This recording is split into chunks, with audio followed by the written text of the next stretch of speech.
about Edge Boost, the financial platform that pays you cash back to wager. Edge Boost is an online bank account that pays you for every deposit. With the Edge Boost Visa debit card, you're getting up to 0.5% cash back on all of your sports book, daily fantasy site, and casino transactions. That's free money back in your pocket just for doing what you're already doing. It's a no-brainer. Plus, your Edge Boost debit card starts with a $250,000 daily limit, and it will never be declined for gambling activity. They've got built-in tools to help you stay responsible, and there's absolutely no hidden fees or minimum required balances. So stop leaving money on the table. Visit edgeboost.bet to learn more and sign up today. That's edgeboost.bet. Once again, edgeboost.bet. Want to play a game with me and Dad? Mommy's not feeling good.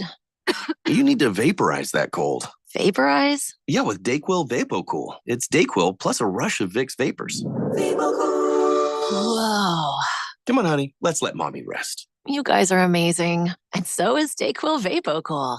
DayQuil VapoCool, the vaporizing daytime coughing, aching, fever, power through your day medicine. And to vaporize sore throat pain, try Vicks VapoCool drops. Use as directed. Keep out of reach of children. Hungry for something exciting? Then come experience what's new at Kasai Japanese Steakhouse with 2 Valley locations. No one does Asian-inspired cuisine better or more authentic than Kasai, where talented Teppan chefs create the food, the fire, and the fun of teppanyaki. Kasai Japanese Steakhouse, it isn't just dinner, it's dinnertainment. A memorable dining experience where a delicious 7-course meal is prepared right at your table with flair. It's the perfect choice for celebrations, date nights, or a night on the town. Choose from over 30 different items and combinations of teppanyaki, Asian fusion, and innovative sushi. Happy hour is always on fire with their daily specials. Try their new $12 bar menu items, Wagyu beef and Mongolian pork sliders, chicken or beef satay, and 3 delicious flavors of chicken karaage. 2025 is on fire at Kasai with 2 locations, Scottsdale Road and Thunderbird, and now open in Peoria at the 101 in Northern. Go to KasaiTeppan.com. That's KASAI Teppan.com or search Kasai on your mobile phone.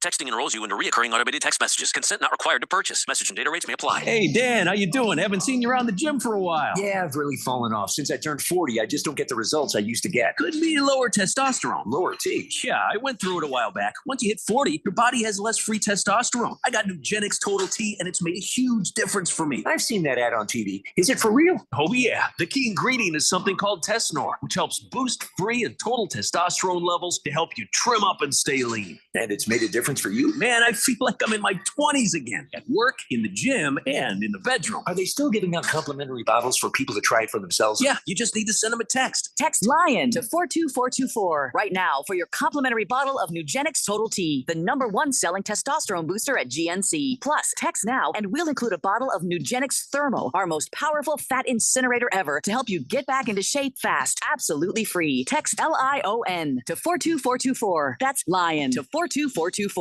Hey guys, Jeffrey O'Brien here. Did you know Harman Solar has gone super high tech? There's an amazing tool at harmansolar.com that'll give you an instant ballpark solar estimate using satellites from space.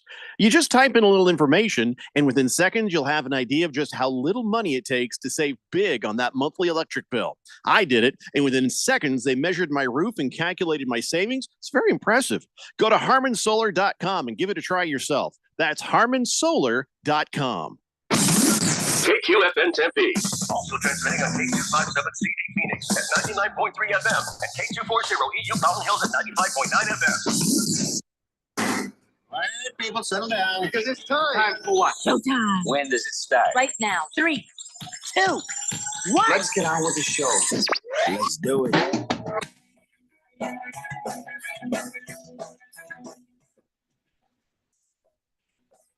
All right, everybody, it's Tuesday here on the Daily Blender. I'm your good friend, your radio pal, Jeffrey O'Brien, alongside Randy White. Got Phil to fill in the control room, and you guys are on the Fanatic text line, 888-368-1580, as we broadcast live in the Harman Solar Studios in Scottsdale. And by the way, today is National Guitar Day and National Latte Day. If you celebrate both together, you'll learn how to play punk music.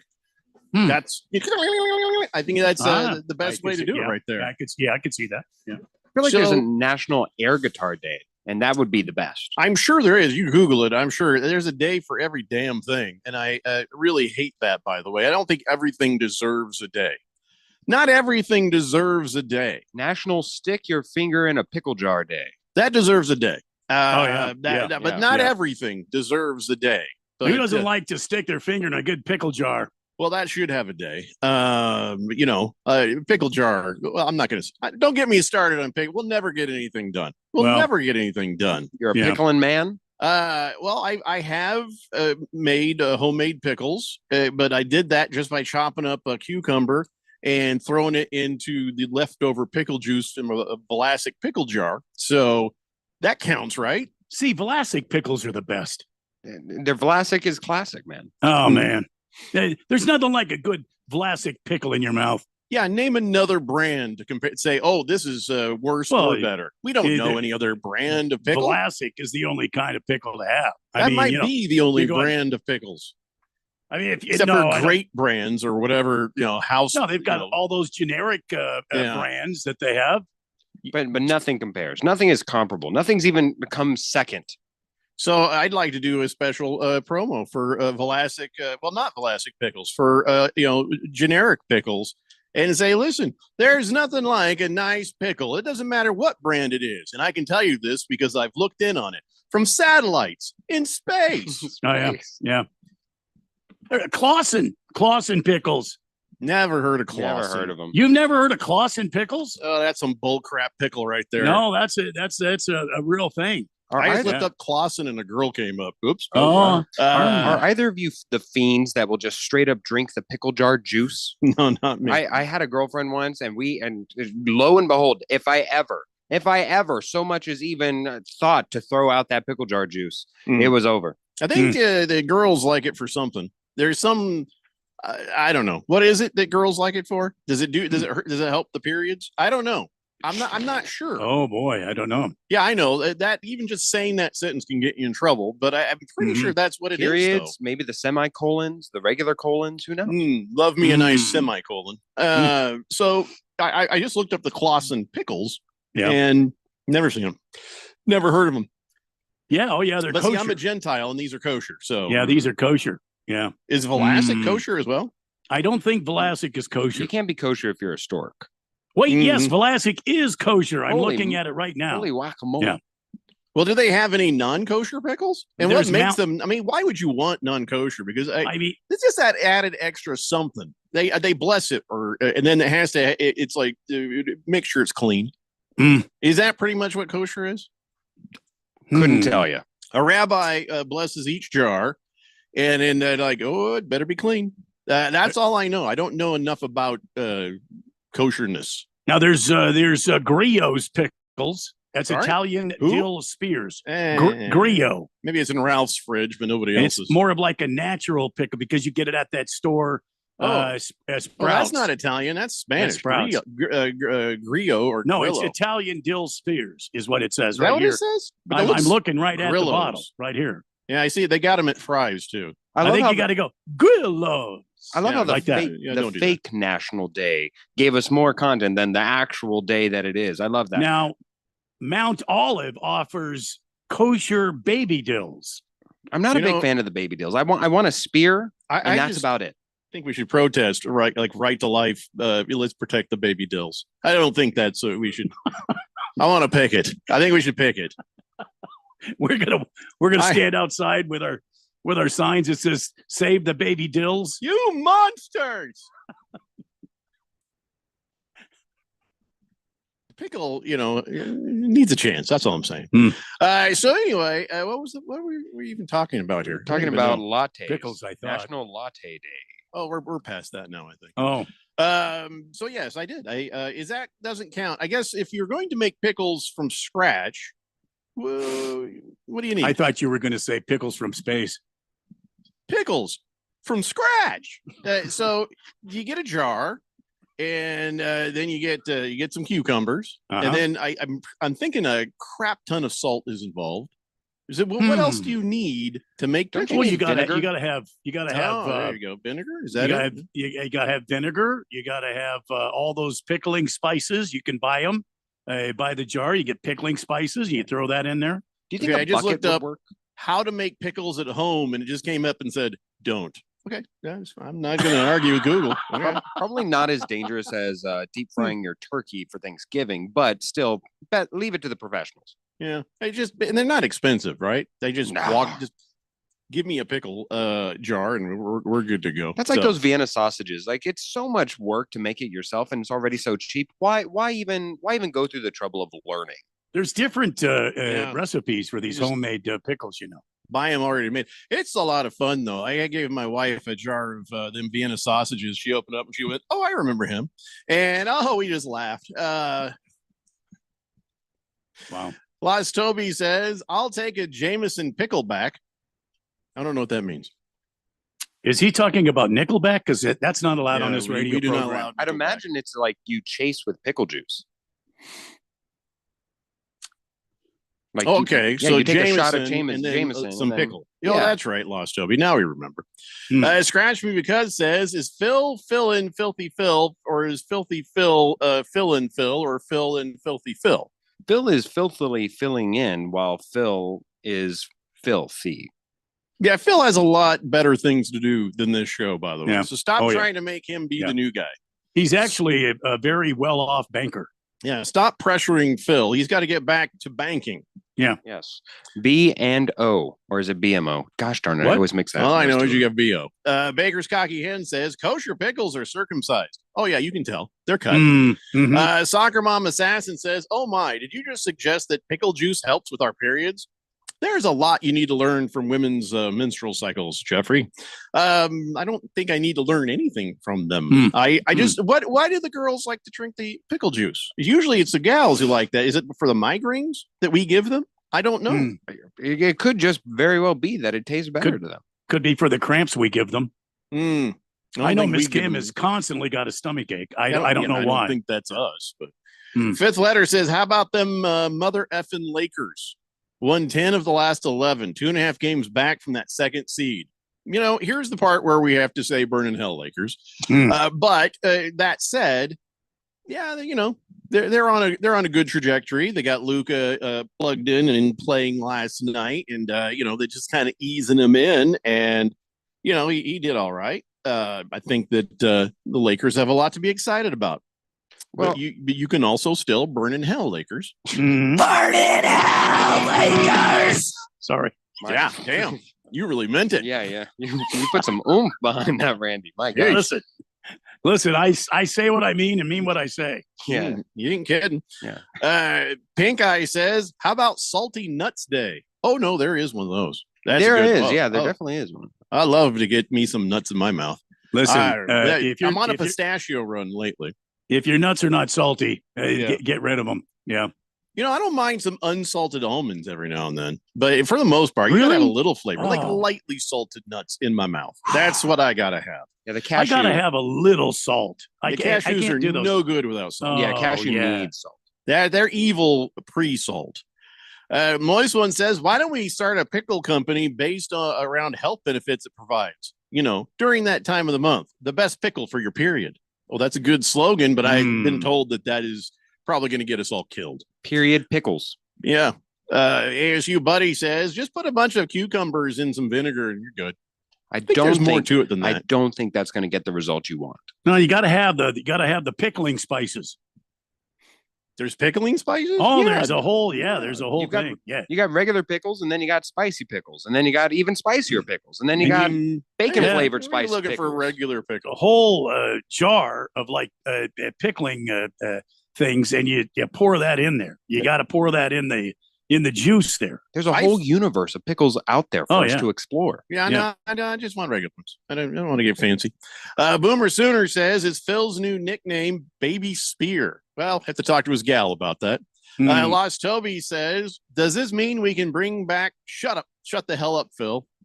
Did we used to do that? We did. Yes, that does ring a bell. Yes, it does. Do you still have a copy of "Shut the Hell Up, Phil" that Fish Tank did? Oh, that's right. The original version. Because remember, originally, Burn in Hell Lakers started as a lounge act song that Randy and I would sing. Burn in Hell Lakers, and then then Fish Tank grabbed it and he made it what it is today. So Lost I'm gonna Toby. have to look.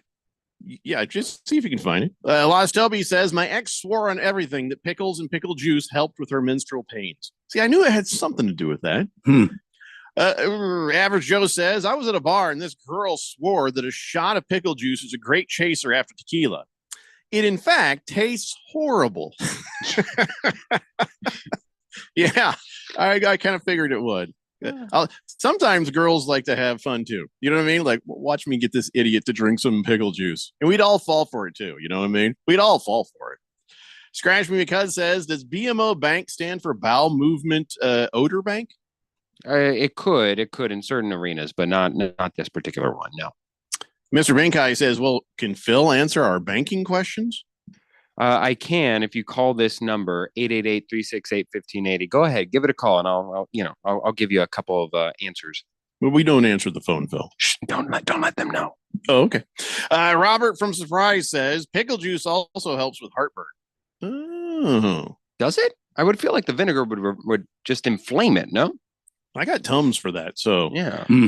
Moist One says money idea. Let's shape the cucumbers. No, I'm just going to stop right there. Wow. Oh, no, wait. No, this actually isn't too bad. Okay. He says, let's shape the cucumbers in like ball shapes and sell them as pickleballs. Like pickleball pickles, because the idiots that play pickleball, right? Could see that. Yeah. Yeah. If I recall correctly, they've done stuffed pickles recently where you stuff it with some jerky, stuff it with some cheese, and then you put it in the pickle jar. You take one out, and then all together, you get all three of those flavors in your mouth. No, I can't do that. Okay, I just now for the first time in my entire life have seen what an actual pickleball looks like. It's just sort of like a unenthusiastic wiffle ball. I think how do you make a pickle look like this? I think it would look better cooked, maybe even seared. We got you talking about pickleballs or pickles? Yeah, no, just pickleballs. Regular pickles are fine. Yeah, there's not a whole lot of holes in that ball. By the way, if I wanted to buy 100 custom indoor pickleballs, it would cost me $310. Wow. I wish I didn't know that. Now you do. Six piece of Franklin Sports X40 pickleballs, vellum, cost $17.89. That is a dumb amount of money for stupid pickleball. Speaking of pickleball, did we see that the Super Bowl and the Super Bowl commercials and Michelob have officially verified pickleball as a sport? Oh, really? I'm going to listen to Willem Dafoe, who probably has never watched sports in his life, and the woman who left Calvin McAllister home over Christmas because the bitch was too drunk and a bad parent to know how many kids were in the van. No, that is not declaring pickleball an actual sport. It seemed real enough to me, especially hustling like that. No, that's a real skill right there. That just shows you how easy pickleball is, and it should never be considered a sport if some aged actors can take everybody to town for some really horrible beer. Lost Toby says, Keon used to answer the phone. DEI hires are so lazy. Maybe Trump will pardon Keon and he'll get undeported. Jesus. Well, wait a second.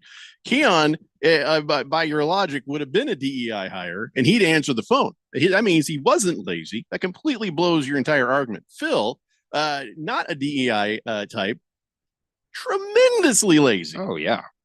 I mean, celebrated far and wide if they could just, get up the energy to do it. But no, he's well known for that laziness. Oh, yeah. Oh, yeah. Big George says, hello, gentlemen. Happy Taco Tuesday. Oh, that's right. Tuesday. Can you believe my wife asked me this question the other day? She's like, are you getting tired of tacos? Oh, wow. Is there such a thing? Like, am I getting tired of breathing? Of course I'm not getting tired of tacos because she's been on a just amazing taco making roll lately. Taco Tuesdays we've been having. She was on a crunchy taco roll, and then now I think she's starting ready to come back to the soft taco thing. But yeah, every time tacos are amazing. I'm really enjoying it. The versatility of tacos is just endless. It's boundless. Whether you change the meat, whether you change the shell, whether you change the ingredients in there, whether you add some seasoning, there's no way that one can get tired of tacos because it allows you so much versatility. Oh yeah, and then that you can make new tacos by the drips of your taco that you're eating. Now there's another taco just lying there. Yeah, that's only available in soft taco format. Yeah, hand me another one of them tortillas, and let me just scrape the plate here. Yeah. I swear to God, eventually we're going to talk sports. But Big George wants to know what our favorite kind of taco meat is: beef, carnitas, chicken. Shrimp. Oh, carnita. Oh, wait. Yeah, you're right. Shrimp. I can't get that all the time because I am told it's high in cholesterol. But shrimp. But I love the backyard taco carnitas. Oh, that's some good stuff there. But their chicken's pretty good too. So machaca's good. Yeah. Oh yeah. Fun to say as it is to eat. So machaca, if you do it right, if you get it from a carniceria, is that what it's called? You're talking about the carniceria? No. The machaca is a meat. Wasn't it's that like that a little roast guy beef. in Land of the Lost? That was like a little monkey kid. I have no idea, but machaca is a meat. Oh. It's like a roast beef, but it's got all the things in there, and it's got all the spices and all the goodness in there, and then it slow roasts over a long time in Nana's slow roaster. There on the kitchen counter, and then you smell it all day, and then all of a sudden, when it's time for dinner, it's like magic, like magic juice that comes out of Nana's roaster, and you put that in your taco. Oh my God! There's a texture. Machaca. There's a texture nickname. It's not Machaca Con. Machaca Con would be an amazing. Write that down. That's a texture nickname. All right, I'll write it down. Machaca Con or Mama's Juice. Yeah, I don't think we're going to do that one. No, it was Nana. I said Nana. Nana's Juice. You're right. That's it's right. even better. Yeah. No, now I'm okay with it because that's worse. Baker's Cocky Hen says, did someone just say Blender is the DEI hiring? Do you actually listen to this show? I don't know what you're talking about. We've had a wide variety of people who have been on this show and worked on this show. So don't be starting crap. Scratch Me Because says, every time Phil speaks, I can't get the picture of him wearing a Speedo and sitting on Jeffrey's desk out of my mind. Excuse me. I have forgiven him. I was going to say, I've never sat on it. I placed my foot on it. So that way I claimed ownership of it. And that was all that stood. If you hadn't been going off to another job, I would have fired you. Laz Toby says, La Frontera taco truck in downtown has some of the best tacos. I'm sure you're right. And I'm sure they've got a clean truck. But I just don't think I can walk up to a truck. And unless I really know, you know what I mean?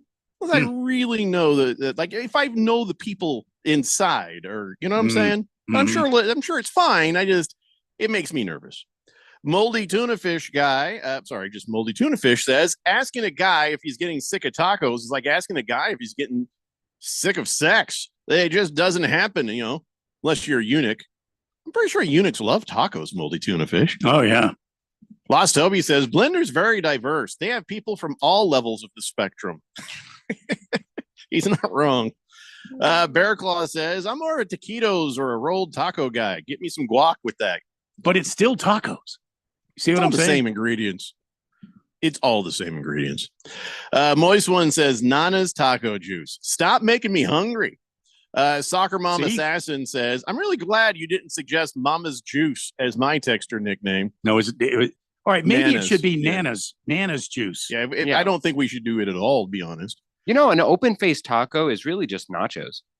It's made from tortillas. And then speaking of nachos, Miss Kim made me an amazing lunch today with the brisket I smoked on Saturday. I killed that. I started at 8:30 in the morning, took it off at about 9:30 at night, put it in the oven overnight on a slow. It was like butter. I really got to get that smoker going. I got to get a smoker. Like butter. Mr. Pink Eye says, El Pastor tacos are the best. King Kitten says, sweet pork, barbacoa tacos, and fish tacos, dos tacos des pescado por favor. Okay. Quiet Cannon says, a truck or a sidewalk cart is required for genuine street tacos. Oh, yeah. Yeah. No, I mean, I get that.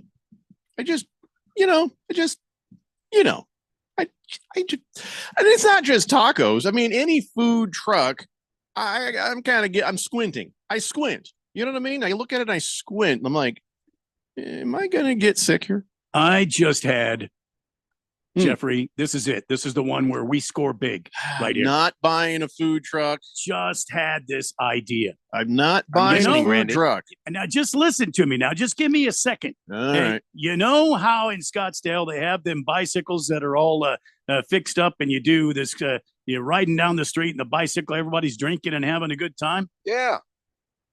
All right, we get one of those, and we put a taco bar on it. I told you, I'm not getting a food truck. $1 million! I'm telling you. There's plenty of people better qualified than us already doing it. It's a food bike. Put a taco bar on it. Taco bike bar. Well, that's worse because then we have to pedal in the heat. No, everybody else pedals. Who's We don't pedaling? pedal. Who's Everybody. pedaling? Everybody. Because they're is trying to pedaling burn on off this the bike. calories for the tacos. This is a bad idea. Lost Toby says, now I want some tacos de tripas. Tripas? Is that the stomach thing? Yeah. Robert in Surprise says, I smoked brisket this weekend. Also, Randy came out great. 10 hours. Sent me pictures, which was really cruel. I'm hungry. King Kitten says, Randy, cerveza, cuervo, por favor. That's Spanish for give me a drink.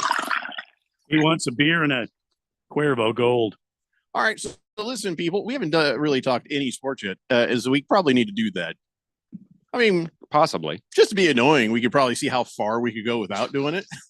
But I did prepare stuff. So when we come back, we'll actually start the show. It's the Daily Blender here on 1580, The Fanatic. William is one of millions of Americans who uses GoodRx to save on the cost of their prescriptions. My oldest daughter, Camilla, 2 days old, she had to have open heart surgery. All of a sudden, she's on 5 different medications. It adds up at the end of the month. Me and the pharmacist got so tight. She said, GoodRx saved you a lot of money. Saving that extra $200-300 a month. We're able to do all these extra activities. So it puts less stress on our household and it puts less stress on our pockets. Download the free app or visit GoodRx.com and start saving today. GoodRx user compensated for their time. GoodRx is not insurance, but can be used instead of insurance. Hi, guys. Jeffrey O'Brien here. Have you ever gone to HarmonSolar.com? Well, you really need to, because everything you ever wanted to know about how solar power can save you big on your monthly electric bill is right there. It's online. Through your phone or through your computer, you can learn about tax credits, the equipment they use, look at how they do things for businesses as well as homeowners, see testimonials from happy customers, and I hear they got a pretty good podcast, too. Check it out. Go to HarmonSolar.com. That's HarmonSolar.com. Dell Technologies is celebrating with anniversary savings on their most popular tech. For a limited time only, save on select next-gen PCs like the XPS 16, powered by Intel Core Ultra processors and more. Plus, curate your dream setup with great deals on select monitors, mice, and more must-have electronics and accessories. When you shop online at Dell.com/deals, you'll have access to leading-edge technology to match your forward-thinking spirit and free shipping on everything. Again, that's Dell.com/deals. Make extra money daily from your sports betting? Dylan Cohen from Beat the Book here. You know, I'm always about finding ways to take sports betting to the next level, and that's exactly why I'm pumped to tell you about Edge Boost, the financial platform that pays you cash back to wager. Edge Boost is an online bank account that pays you for every deposit. With the Edge Boost Visa debit card, you're getting up to 0.5% cash back on all of your sportsbook, daily fantasy site, and casino transactions. That's free money back in your pocket just for doing what you're already doing. It's a no-brainer. Plus, your Edge Boost debit card starts with a $250,000 daily limit, and it will never be declined for gambling activity. They've got built-in tools to help you stay responsible, and there's absolutely no hidden fees or minimum required balances. So stop leaving money on the table. Visit edgeboost.bet to learn more and sign up today. That's edgeboost.bet. Once again, edgeboost.bet. We put you so close to the game, you can almost smell the sweat. Ooh, awkward. GCU basketball is live on The Fanatic. Thursday night, Grand Canyon takes on Tarleton State. Live from Stephenville, Texas, Wisdom Gym. Tip time is 6 p.m. Michael Potter and Paul Coro have the call live for GCU basketball on 1580 The Fanatic and always on at 1580thefanatic.com.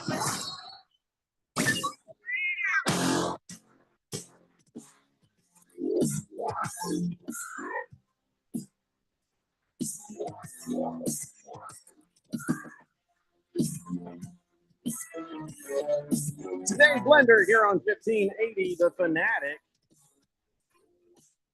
All righty.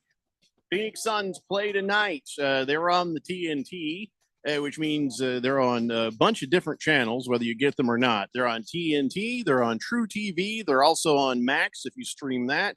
But the Phoenix Suns hosting the Memphis Grizzlies. And, it's probably not going to go well. I'm just going to let you know up front. I'm just going to tell you ahead of time. It's probably not going to go well. Yeah, I'm sorry. Yeah, the second place in the Western Conference, Memphis Grizzlies, who have also just recently lost to the Denver Nuggets, who they barely have an edge above here in the standings. I don't foresee an avenue that the Phoenix Suns win this game and get back even into the number 10 spot for the play-in. I don't understand what is wrong with the Phoenix Suns. It's all between their ears, is what I think. I mean, you can tell me about the injuries. You can tell me about the chemistry. You can tell me about what, but earlier in the season, they were winning some games. And then all of a sudden, they're not winning games. And we're like, oh, we got to get rid of Beal. We got to bring in Jimmy Butler. We got to do this. We got to do that. None of that stuff happened. So now it's like, can we just get back to trying harder? What is the problem? What is the actual legitimate, honest to God problem with these Phoenix Suns? Well, it's their chemistry. It's not even how they fit together mentally. It's really how they fit together stylistically.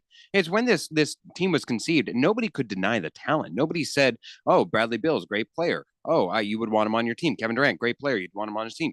Devin Booker, a great player. You'd want him on your team. The problem is that all those players fulfill the same function, and there's only one ball. Very rarely, sometimes, you had this problem with two players that even stylistically were different in LeBron James and Dwayne Wade back in Miami. But now in Phoenix, all these players are scorers who need the ball, who need somebody to generate the offense for them. But whenever they're in scoring position, they need, and none of them. I mean, Kevin Durant's probably your best defender. That's actually a problem because he can do average defense, but when he's your best defender on the entire team starting lineup, that's a real big problem. You can't overcome it. All right. Well, we recognize this. There's been enough time between the start of the season and now. Maybe coaches. Maybe we got to find a way to make what we have work. I don't know that it's an issue of coaching. I didn't say he's badly coaching. I'm saying if all the players can't change, if that is what they're doing and what they are, somebody needs to step in and help them get to where you want them to be. We may not get an amazing defense out of players who really just don't play defense, but you can try to compensate with some higher power offense, I guess. Just do something, change something. Jeffrey, you want your fourth head coach in 4 years? I mean, if you are a tire fire, that's one thing, but proudly displaying to the rest of the league saying, hey, we are a tire fire who wants to join up. Everyone knows we're a tire fire. Yes. No, there's no questioning it. So you better just try something. But they have tried it in the past 3 years, trying to go from one championship winning coach to another. I'm talking about this year. Budenholzer needs to do something. These players need to get into some sort of a headspace, players only meeting, whatever, and figure this out because we can't just keep going like this. This is horrible. Horrible. We're sitting here watching the Lakers, who we'd slap the crap out of on a regular basis, suddenly with the addition of Luka Doncic, get ready to make a championship run, and here we are doing nothing. Well, I feel like that this is I think the report of the locker room being a toxic area is true, and I think once it goes toxic, without some sort of a leader, a player leader, you got to have a leader who's a player. But you also need a leader who's a coach. And in lieu of a leader who's a player, then the leader who's the coach had better step up. A coach can't call a players only meeting. You see what I'm saying? You do it like this. Players only meeting, and you run out of the room. So if they have no idea it was Budenholzer. If he was some sort of one of those, he could throw his voice. Ventriloquist, yes. Yeah, and maybe suddenly from the shower, all right, it's time for a players only meeting. I think we realize that we are not good at ventriloquism. No. See, my lips didn't move at all, but you couldn't hear me. couldn't understand what you were saying. Doesn't I don't know. I can't do it. Phil, can you ventriloquist? I can, but then you wouldn't see my lips move. Yes, that's point right You there. want me to see your lips move for some reason? Most don't. Most don't. No. Look. I think Randy, you raise an excellent point.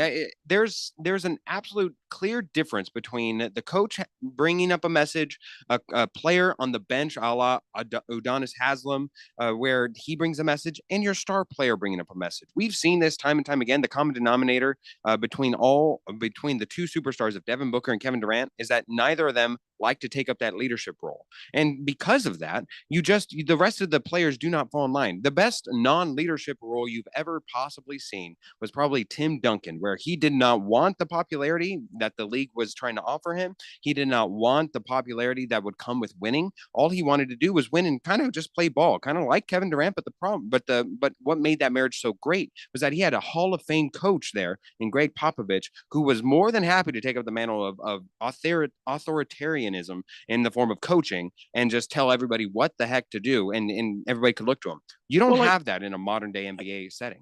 I don't know that Budenholzer's not doing that. You see what I'm saying? I think he's coaching, and I think he's coaching as hard as he can. I just think that this team right now is so disconnected and disillusioned and toxic that nobody is really wanting to play together. Nobody wants to, like you said, Phil, nobody wants to step up and take this team and make it their own team. We don't have the point guard here anymore in Chris Paul. He's in San Antonio. And everybody was yelling about, get rid of Chris Paul. You just got rid of the team leader. Okay, listen. Can I just this is all bull crap. To say, well, these players, they're just not leaders. Oh, this coach, he's not that kind of leader. The Phoenix Suns payroll for this season is $220+ million. Within that much money, somebody can become a goddamn leader pretty fast. This is unacceptable. I don't care who it ends up having to be, but somebody on the upper echelon of that pay scale probably should be the ones who actually step up. If you are Kevin Durant or Bradley Beal or Devin Booker and you're just kind of hanging back going, oh, it's just not my thing. We are paying you too much money for this result. All of you are being paid too much money for this result. I don't mind this result if there was that, that effort. And I'm not talking, I'm sure they're playing, they're doing their jobs. Budenholzer is coaching. He's doing his job. Kevin Durant and Bradley Beal and Devin Booker doing their job. This is not what this is. It's not just a job. This is all, you have a duty of care to the money that is being puked out by the Phoenix Suns and by the ticket holders to do better. Somebody needs to make an effort. Just make an effort to step up and say, well, there's no leader, so I guess I better do it. Nobody's going to do this? I don't think so. Yeah. Not in this current iteration of the Phoenix Suns. Sick. All of this makes me sick. That's why I was saying if the Phoenix Suns could land Jimmy Butler, now you have a vocal player on the team that will call a team meeting, that will encourage and exhort. Well, I'm just telling you, that's not the way it is in the NBA. It's not like high school. It's not like college. This is the NBA, and these guys get paid a lot of money to play basketball, not to walk in there and be the floor general. That's part of playing basketball. It is at the college level. Leader of men. It is at college level, but it's not at the NBA. Also, Jeffrey, I think that it drips down from the organization. We just saw a Super Bowl won from a high-class organization, and not just the Eagles, but also from a general manager who's allowed to do what he wants and allowed to construct a team as he sees fit. For the Phoenix Suns, ever since Matt Ishbia has come to own the team, we have seen a clear, distinctive difference between how they were running prior to Matt Ishbia and how now they seem to be consistently going all in on moves that are just high risk, high reward moves. And so far, none of those have panned out. And now you're seeing, yes, if you're at a poker game and you push all your chips into the middle of the table, it's great if you win. Of course, everybody thinks you're smart if you win, but when you lose, this is the result. This is what we have to deal with. When do you think Ishbia, and I don't think he's a dumb guy. No. At what point does he look at this and go, okay, we tried it my way. I'm just going to step back now and let you guys handle this. Eventually, whenever he needs to take his medicine. Right now, we are not. This is not rock bottom, guys. This is not rock bottom. We still have talent. We still have a team that can put up a top third of the league offense. You still have a team that has stars that are drawable. We have not hit rock bottom. You know when you hit rock bottom is when your outlook for the season is hoping, praying that you get into the plan. That was not mediocre. Is rock bottom. It's no man's land for sure. The Suns are mediocre, and for what we are supposed to be getting, it's rock bottom. So no, I mean, listen, love Kevin Durant. Think he's the coolest basketball player to play the game. Love Devin Booker. He's been here and been amazing throughout. He's the all-time scoring leader. I don't care how he bitches at the refs that much, but beyond that, he's a great player. Bradley Beal, I don't know him that well, but I'm just saying, it's nothing personal. But I just look at this is not the result we should be getting. And something's got to change. And if what you're saying, Phil, is right, then it's Ishbia. We could have a long, long wait ahead of us. Absolutely. That doesn't make me happy. Sir Drives a Lot says Suns problems, no size. Point guards don't run the offense. KD and Beal are old. Listen, you can't say crap about KD. He's still playing at a high level. Yeah, and his age is irrelevant. Post injuries, he's playing at a phenomenal level that historically, if LeBron James did not exist, would be noteworthy, certainly for Kevin Durant. Well, yeah, but he is old. He's older, certainly, but he's still playing above what his age would suggest he would sure, play. But he's old. Yeah, you're not. I mean, that was the comment. I'm 54. He's older. Okay. Quiet Cannon says, Jeffrey, I heard you say earlier that you had a script or something prepared for the show. Then immediately there was a disrespectful chuckle in the background. No, I do. I think I've told you this before. The way I prepare the show is I get all the stuff that we're going to talk about, and I just print one page per thing, and I don't prepare anything else beyond that, and everything else we do here is from the hip. So but still, I got to print it, got to put it in order, get in some sort of a flow. I think to say that I didn't script it, but prepared it. Yeah, it wasn't disrespectful. I agree. Roll Tide Kara says, hello guys, hope you're well. Haven't heard from her since August 14th. Yeah. Wow. Welcome back. Roll Tide Kara. Yeah, she'll be back. We'll hear from her in another 6 months. Boomer Sooner says, I'll ride that taco bike. See what I mean? What are we renting out bikes with tacos right on a tray? The taco bike it's the bike you see in Scottsdale where everybody is facing each other on this table, and we make that table face each other because then somebody's going backwards on the bike. No, they're going sideways. If you really want to talk about it, you can't even go sideways on a bike. I'm telling you, that's impossible. There's levers. I will send you. Are you side by side? I will send you a picture of this bike, and it will be a taco bar. We'll make millions. It'll be Jeffrey and Randy's taco bar bikes. Drag me in this yet. Oh my God, we're gonna make so much money. Why? We'll see. We'll have so much lettuce we can make tacos out of $100 bills. I'm not taking the checkbook out just yet. I got to see this thing. Let's see. Flogging Logger says, I thought you were going to talk sports, not Suns. Shut up. Sir Drives a Lot says, KD plays great iso ball. No offense otherwise. The offense stops. Yeah, I suppose, but yeah, it kind of goes back to an earlier point of nobody to really drive home the offense. For all the offensive pieces you have, you forgot to get the driver to the car. You have a really nice car with really nice rims, with really nice headlights. But if nobody's there to actually drive the car, it's going to look fantastic in the garage. I still don't know what kind of car to get. You're still debating? Yeah. I've hit this wall of, this is what I want. It's cool, but it's gas mileage not great. And then, hey, this has got great gas mileage. It's not cool. I'm just stuck. Have you considered a DeLorean? Yes. Was it right now when you considered it? Yes. I thought as much. I'm going to look that up. All right, listen, we'll be back and we'll talk some more NBA. It's the Daily Blender here on 1580 Fanatic. Sometimes I struggle to get to sleep. My body stopped for the day, but my mind is still running. So I take ZzzQuil. ZzzQuil, the world's #1 sleep aid brand, has a range of non-habit forming products to fit you and your family's needs. Invest in a great night's sleep for the best you tomorrow. I'm awake and ready to take on anything. Better days start with ZzzQuil nights. Explore our products at ZzzQuil.com. Use as directed. Keep out of reach of children. Progressive knows finding your new home was a dream come true. You wanted a walk-up with central air and a skylight, and you found it. Now, every Friday night, you get to fall asleep to the sound of your downstairs neighbors' dance parties.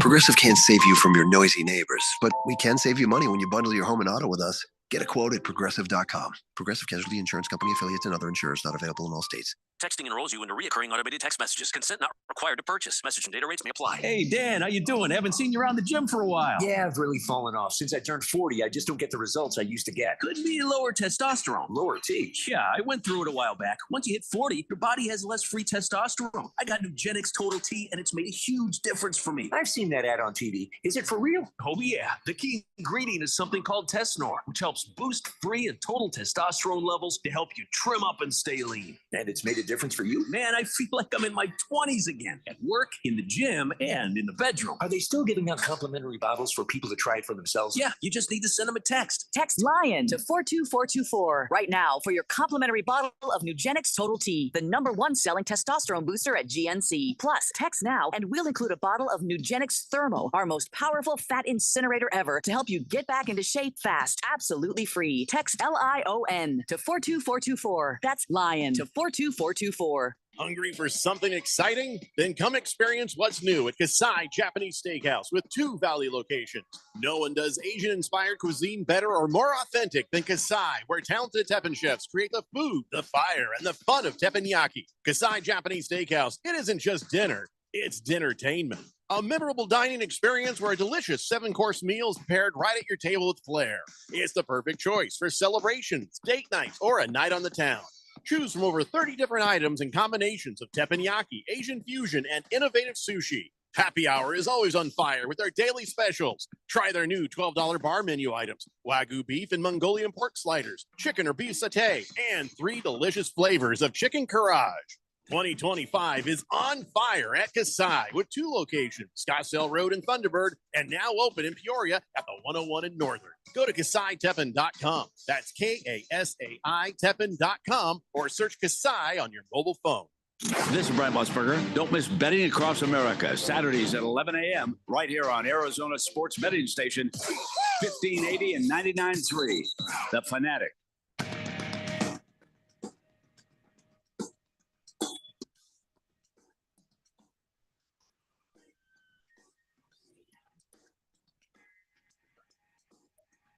Today's Blender here on 1580, The Fanatic. All right, Quiet Cannon says, Suns can score the ball. They just need a dominant big man on the glass and a stopper in the middle. They got plenty of shooters. Oh, I don't know why the Suns don't go after that guy from Charlotte that the Lakers lost out on. I don't know why they don't make a deal with that guy. What was his name? Mark. The trade deadline is passed, Randy. Well, I don't know why they don't make a deal with that guy from Charlotte. What? The trade deadline is passed. I don't know if you can do that. Maybe that's why they can't go get that guy from Charlotte. That would help. Yes, maybe in the offseason, Randy. So to get new guys on the Phoenix Suns, they have to be cut. I don't mean circumcised. What I mean is they have to not be on their teams, Randy. Oh, okay. Let's see. Good Chosen One says, "Good afternoon, gentlemen and Phil. First time listening since the game Sunday. Way to go, Eagles, from preventing the three-peat. Best thing about the day was the honey garlic ribs that literally fell off the bones that I made. Ooh. And all that other delicious food, too. Hope all you enjoyed the food and the game. Was it hot honey or just regular honey? Or was it just high honey? I thought you just called him honey. That was weird for me. No, I was asking. He said it was honey ribs, and I wanted to know if it was honey garlic or just regular honey. Let me ask you a question. If it's honey garlic ribs, what is hot honey? Oh, it's a new thing. Yeah, it's Jeffrey, you haven't heard about hot honey? Nope. Oh my God, Jeffrey, you are behind the times, my guy. Oh my God. You put Well, I that mean, on ribs. Well, You get some hot honey and you put spicy? that on your ribs. Oh my! Oh How my spicy is the hot honey? God. Oh, it's not very much. No, either, it's just but got a little enjoyable kick. Mhm. Something to clear out your colon. It's a sweet, savory, spicy Mhm. burn. All right, I'll try it. I'd never heard of it. Have Alex pick it up at the store or you whenever you go shopping again. She got really busy at work and she turned to me and she's like walking her. She's like, "You're gonna have to make dinner tonight." I'm like, "Oh, crap." Well, yeah, okay. I mean, You know I'll what, make it's- dinner, but Tacos, Jack. yeah, okay. Fries always has chicken. Well, I was asking her, it's like, well, I don't know what's even. She's like, look in the fridge. I'm like, oh, so I've got to come up with some sort of. Here's the thing: if I knew in advance I was going to make dinner, I can make a great dinner. If I don't know, and you say go in there and make something, I'm like, I have no idea what's in there. I don't know what's an ingredient for something else, and then I'm like, well, I don't know what you want. I just need a little more. I need a little more than at the last second. You're making dinner, and then walking away. You got a little pasta, do you? There's always pasta. Little elbow pasta. You throw that in boiling water. Make sure it's salted. Put a wood spoon over it so it doesn't go all over the place. Sure. I learned that from Miss Kim. Yeah. So now and then grind. You got some cheese. What do you call it? You grate up some cheese. I don't think we have any cheese like that. You got to grate up some cheese. I don't have any grateable cheese. Randy. You don't have. Oh, do you have already grated cheese? I have some shredded, just regular Mexican cheese. Okay, well there you go. Oh, that's even better. And then you grab some chicken. Throw that on the grill. I don't have any chicken. You got chicken and it's mac, frozen. and All the meat is frozen. You got to defrost it. Well, it's too late for that. What do you mean it's too late? We're like a couple hours away. I can't defrost it now. There you go. Set it out now and put it in the micro and hit it on defrosto. Listen, Jack, you know as well as she does when she's like, "You better make dinner," that I'm driving somewhere and bringing it back. There's no time. And by the way, my repertoire of things that I cook have been deemed unhealthy. Oh, at every turn. I'm like, "Hey, I can make this." And she's like, "No, we're good. I got this." Are you no the matter guy what that- it is. Are you the guy that burns the salad? No. I'm actually pretty good as a cook. It's just the stuff I make tastes great, and which means it's unhealthy. That's all. It's too bad I don't live closer to you. I'd bring over some of the brisket. I'd let you. I would absolutely let you. Let's see. Random texter says, "Really nice headlights and rims." Does that mean the Suns are a girl team? What does that even mean? Robert from Surprise sent over. Oh, is that what you're talking about? The pedal pub store Yeah, there tour? it is. Like everybody There- sits on stools. Yeah, and the yeah, whole there thing it is a is. big like trolley cart thing. Instead of the pedal pub, it's the taco bar. Nana's Juicy Tacos. That feels like liability, just liability. People falling off them stools, then cracking their skulls open. You mean eating tacos? They're going to fall off the stools? They might. I don't know. Just right around a park. Still, they're you could still fall off at a park, Phil. So, but it's grass. Well, where are you going to make the tacos? In the middle, full teppanyaki style. They can make their own. You have all the ingredients there. You're like, just here's a tortilla. Good luck. Just here you go.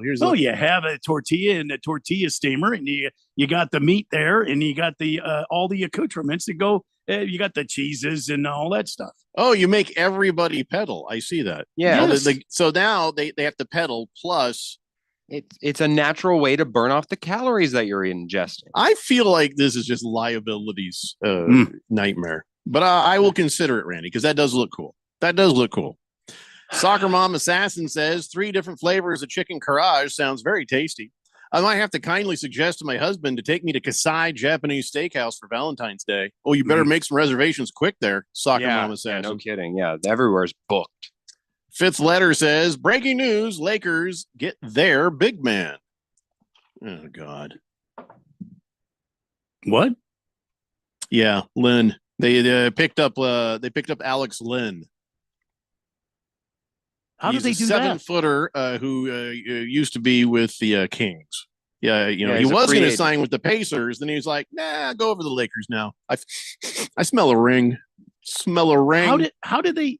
And the Lakers rescinded the trade for Mark Williams. You know why? Because pretty sure it had something to do with the. He didn't pass a physical. Is that what it was? Yeah, he had failed a physical on behalf of the Lakers, who had known there were some medical issues, but to the extent was where it is. And now, Charlotte is saying, "How dare you rescind this trade? We're gonna challenge this." But meanwhile, hey Mark, welcome back. But they sent out a lovely little public message saying, "Hey, we're so glad to have you back."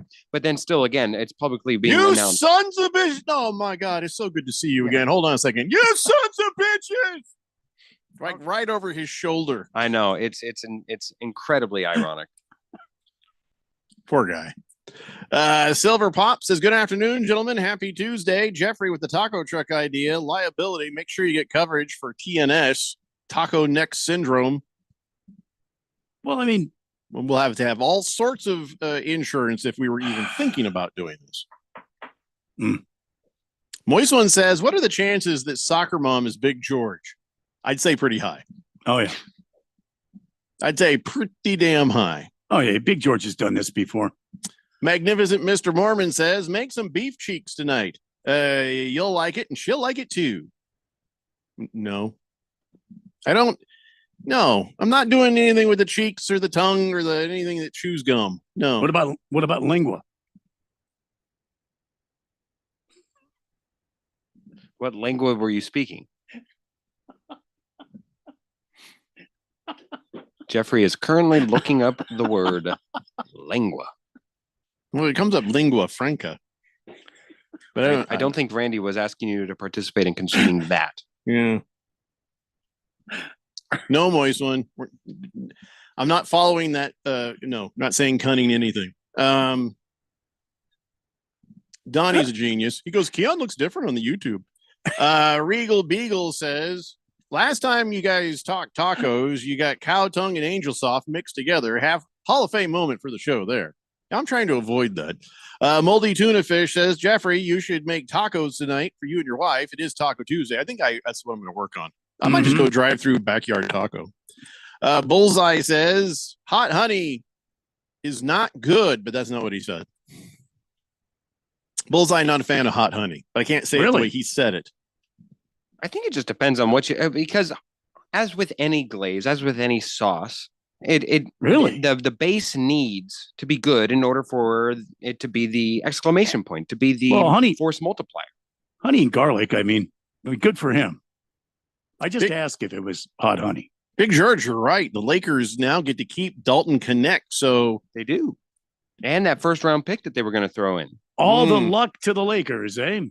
Bastards. I mean, Alex Len was certainly not starting. He was a throw-in piece to make salaries work, and it makes sense on why he would neglect on the Indiana Pacers, where he's going potentially for a backup role. You're hoping that he can stay on the team, as opposed to the Lakers.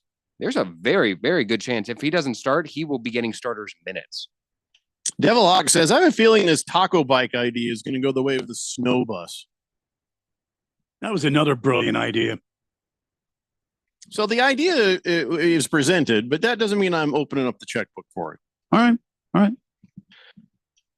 Would it make you feel any better, Jeffrey, if it wasn't Probably you not. the one pedaling or steering the bike? You can either be you can be the guy tossing the sign, or you can be the guy handing out the tacos and making it. Me and Jeffrey Randy doesn't got toss signs. Yeah. Phil, I think you've mistaken me for somebody who'd work at a lower level. No, I'm the money man here. You're purely the investor. Yeah, I can't be bothered. Now I'm starting to think Devil Hawk is a fake, because he brought up the snow bus, which only that came up around the time of the Canadians. Yeah.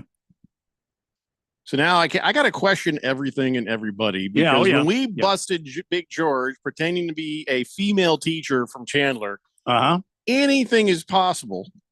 And maybe George is like, "Damn, they caught me, but I still want to be a woman." Maybe he's just, it's a secret fantasy of his. I'm not judging.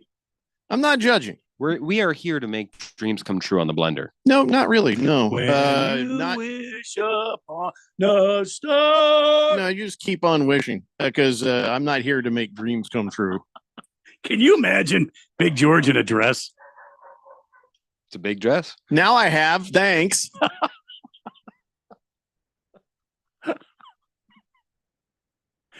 Boomer Sooner says, Randy, I have a strong mill. Are we good? I think $1 million ought to do it, Boomer Sooner. I'll step right out and let you guys get to work. Average Joe says, Assassin Soccer Mom is KD's burner phone. That's good. That could be. I don't think so. I just don't think so. Moist One says, you're not going to get nudes from me this time, Big George.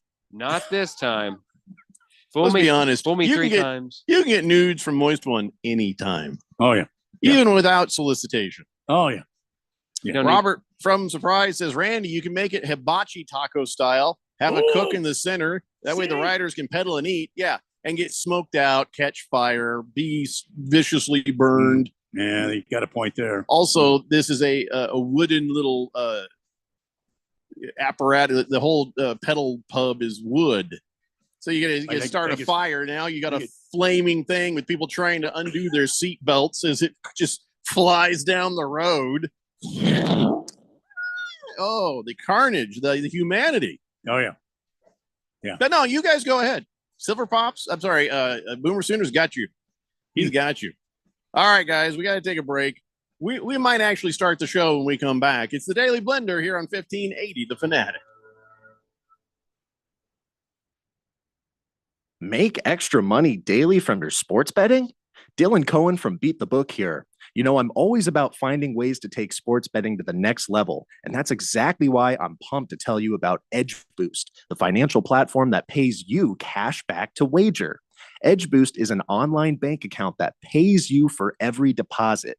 With the Edge Boost Visa debit card, you're getting up to 0.5% cash back on all of your sportsbook, daily fantasy site, and casino transactions. That's free money back in your pocket just for doing what you're already doing. It's a no-brainer. Plus, your Edge Boost debit card starts with a $250,000 daily limit, and it will never be declined for gambling activity. They've got built-in tools to help you stay responsible, and there's absolutely no hidden fees or minimum required balances. So stop leaving money on the table.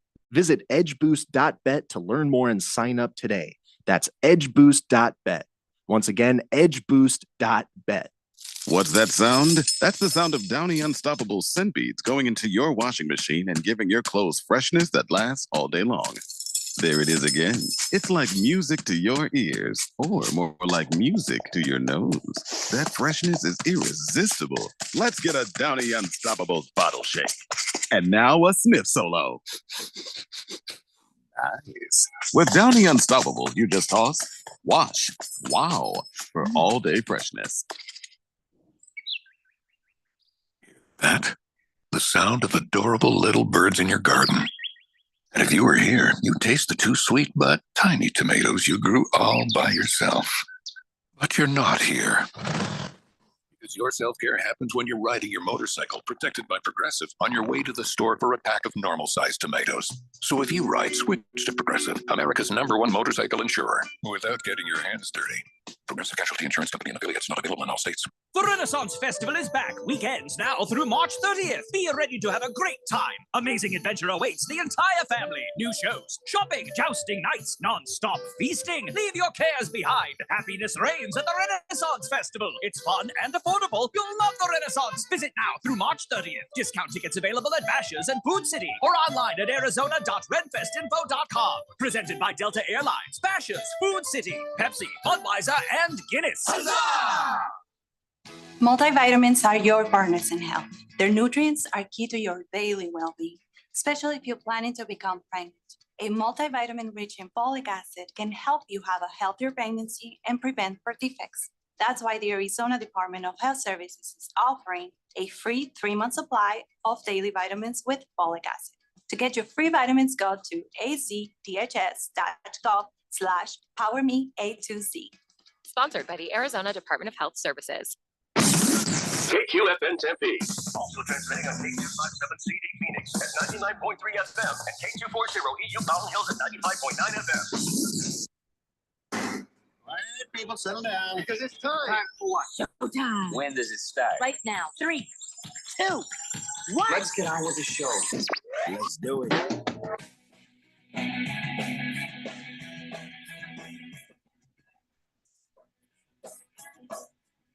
All right, everybody, it's 4 o'clock here on the Daily Blender. I'm your good friend, your radio pal, Jeffrey O'Brien, alongside Randy White. We got Phil to fill in the control room, and you guys are on the Fanatic text line, 888-368-1580, as we broadcast live in the Harmon Solar Studios in Scottsdale. Brother. So everything looks great for the Lakers. Everything looks garbage for the Suns, but boy, you're right. It could be worse. We could be the Mavericks. Oh, my God. The Mavericks. Now, of course, this was a calculated move to building a new future, but the moment is going to hurt. And it turned out to hurt more than you thought because Anthony Davis, already in street clothes for a couple weeks, and another guy whose name I don't even remember, got hurt for the Mavericks. And then they're protesting. There's like 1,000 people outside American Airlines Center before Saturday's game. Fire Nico, sell the team. They brought out a casket like to say, oh, it's the death of the Mavericks. And then inside of the arena, people were holding up Fire Nico signs. Some guy got on the Jumbotron and they're like, and here's a fan. And he goes, Fire Nico. He worked his mouth the words. They cut away. Well, that guy got ejected along with the person with him. And Mark Cuban's there cussing people out. Shut the F up and sit the F down. Just it is an ugly scene in Dallas right now for the Mavericks. But they were like, oh, well, one of the guys had a T-shirt you shouldn't be wearing. Oh, come on. Just listen, understand the fans are upset. You sent their golden boy away. And they're not happy about it. I understand that they're not happy about it. They're wrong. I think this is for the future best of the Mavericks. But right now is going to hurt. Let it hurt. So Mark Cuban telling people to shut the F up and sit the F down, not helpful.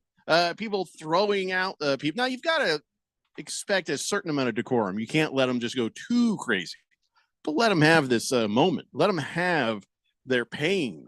I mean, because this hurts. It does. I think once you're within the bounds of respectability and everything else, look, Mark Cuban has better things to do than argue with a fan. So I would clearly assume, he doesn't. Clearly he doesn't. But I would assume that something led to that remark that was out of lines or out of bounds. I'll give them that one. The one that I won't give them is that when they have Fire Nico signs out there, that is just far too sensitive coming from me. Far too sensitive for them to be ejecting fans who paid money, who went there to go. And look, they're upset. If there were profanity on that, sure, I'd understand. These are the fans that you want. They said one of them had profanity on a T-shirt. Okay, that was their excuse. So then maybe, but you know what the Clippers are doing? They have the wall and everything, and then they, certainly many people have tried to infiltrate the supposed wall of the Clippers. That you're only allowed to wear Clipper gear. You're only supposed to be fully vetted and be a Clipper fan. Yada yada yada. You know what they do whenever they find somebody that infiltrates their wall? They're saying, hey, look, we see that you have Lakers gear. Hey, look, we see you have Phoenix Suns gear. I have a couple options for you. One, you can get a free T-shirt courtesy of the Clippers and then wear it. No, you don't want extra firewood. Okay, good. Well, next, what you can do is we can give you a jacket that's plain. You don't want to do that either. Okay, then maybe we can have you leave or go to a different part of the arena. Something like that. There are better ways to handle it than to eject fans for saying what they feel like. And these are the fans who are loyal. They're loyal enough to care. Do we care about, God bless them, Rattlers fan saying that the season's starting up soon? We don't. But these are the fans that are supposedly so upset because of their investment, their emotional investment into the team. Again, if they have not crossed a line, it's outrageous to eject those fans for saying something that is completely within bounds of reason. Well, I'm kind of quite honestly, I'm a bit disturbed about the Dallas owner, Mark Cuban, doing that to fans who pay tickets to come see the game. Yeah, what are you afraid of, Mark Cuban? Because as you know, fear leads to anger, anger leads to hate, and hate leads to suffering. Oh, I thought you were going to say the dark side. That was profound. That was coming. But you interrupted me in my dramatic moment. But that's fine. Moldy Tuna Fish says, what are you talking about? This move by Dallas was not meant for the future.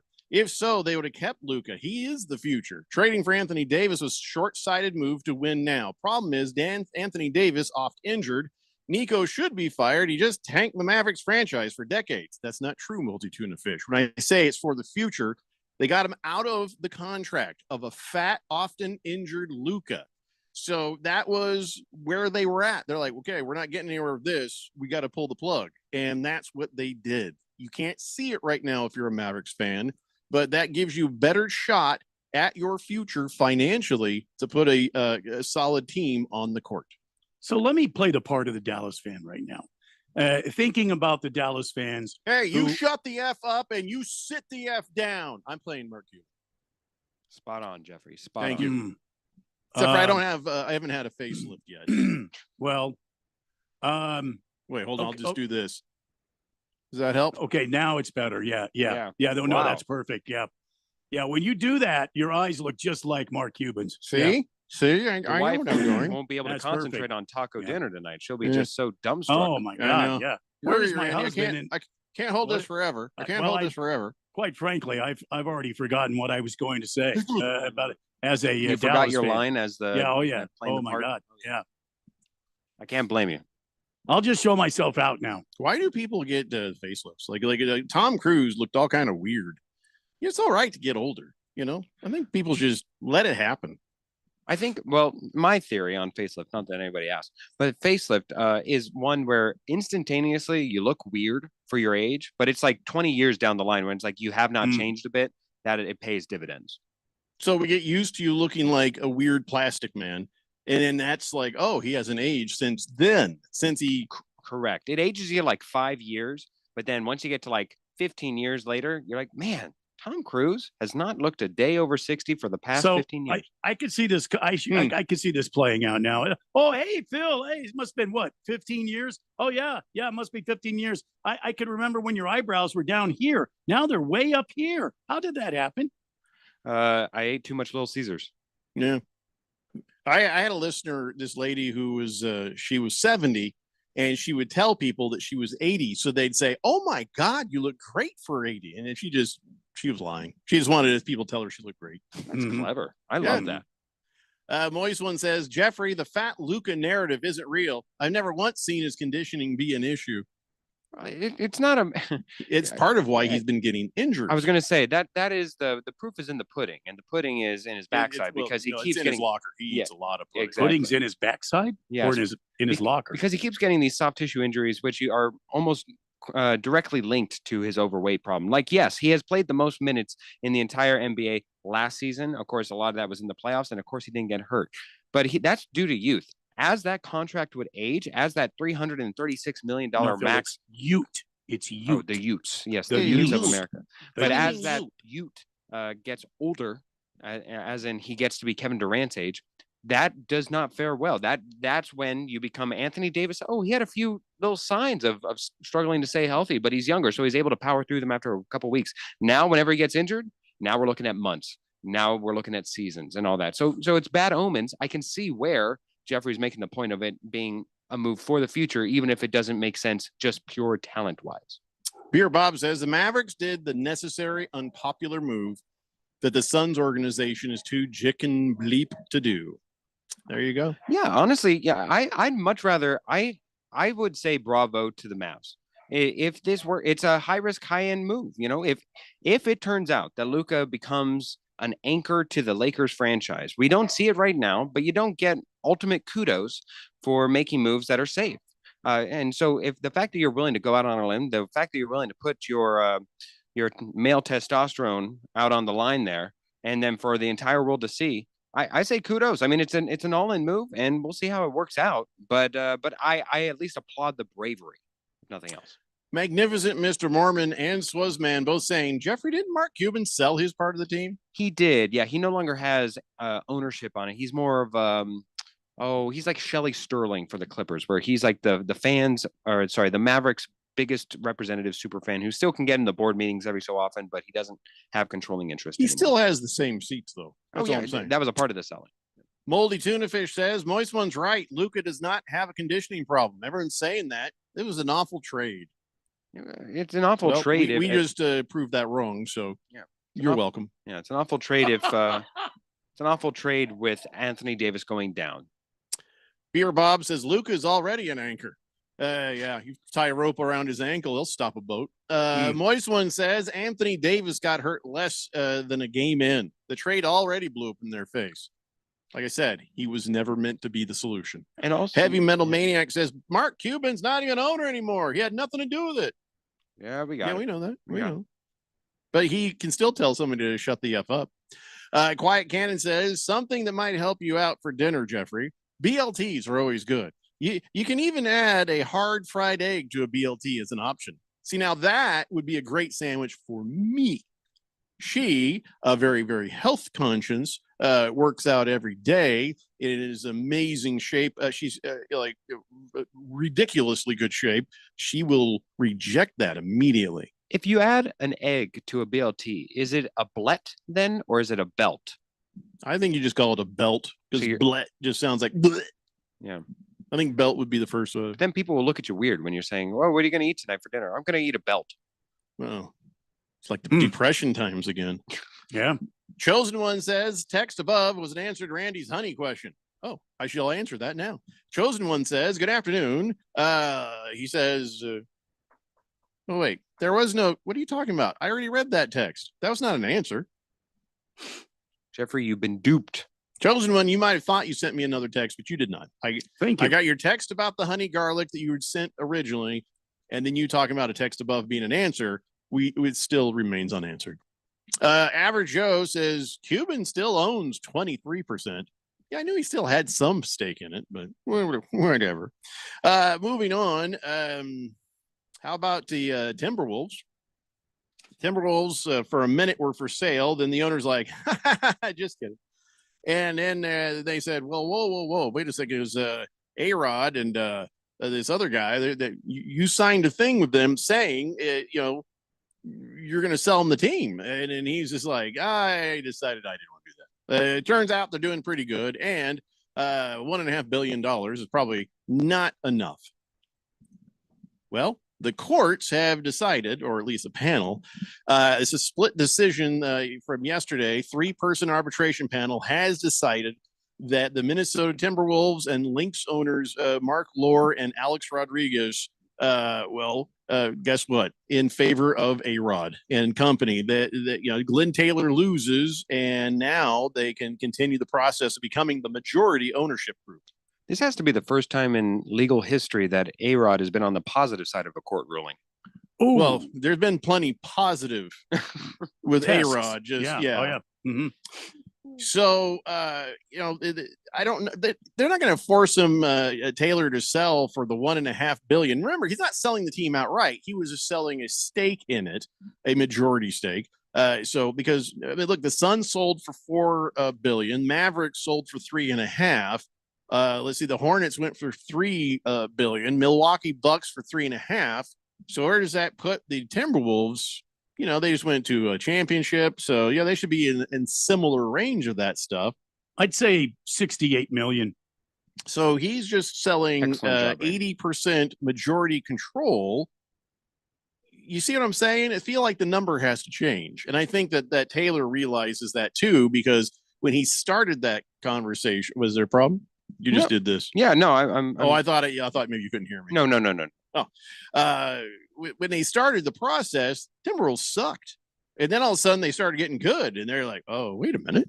So here's the thing. It doesn't even matter what Taylor says. If Taylor goes, says, wait a second, I actually should be more money now because the team's doing better. He doesn't even have to, because you know who's going to do that? The NBA. Because 23 of the 30 current owners have to approve that sale. And if they look over and they're like, you're selling that crap for $1.5 billion, do you realize that makes my real estate go down over here on my team? Anything that brings a value down of other teams is never going to pass with the owners voting. Usually that's just a formality when the owners vote. But in this case, there'd be a war. And I don't think that this would pass in its current form. So regardless, Lauren Rodriguez can work towards the purchase, but I feel like the NBA is going to step in and set it right appropriately for a price. Now, as far as Glenn Taylor goes, he don't want nothing to do with anything. He says, I don't need the money, so I think I'll just keep running it and enjoy it. Yeah, this is just a big case of sour grapes here, Jeffrey. We have all been in some version of this, especially with the blender leagues and fantasy. Whenever you find and it comes across your desk and you say, oh, Patrick Mahomes was traded for Juju Smith-Schuster back when he's on the Steelers. Well, I'm going to veto that trade, even though, yes, you can tell that that's outrageous.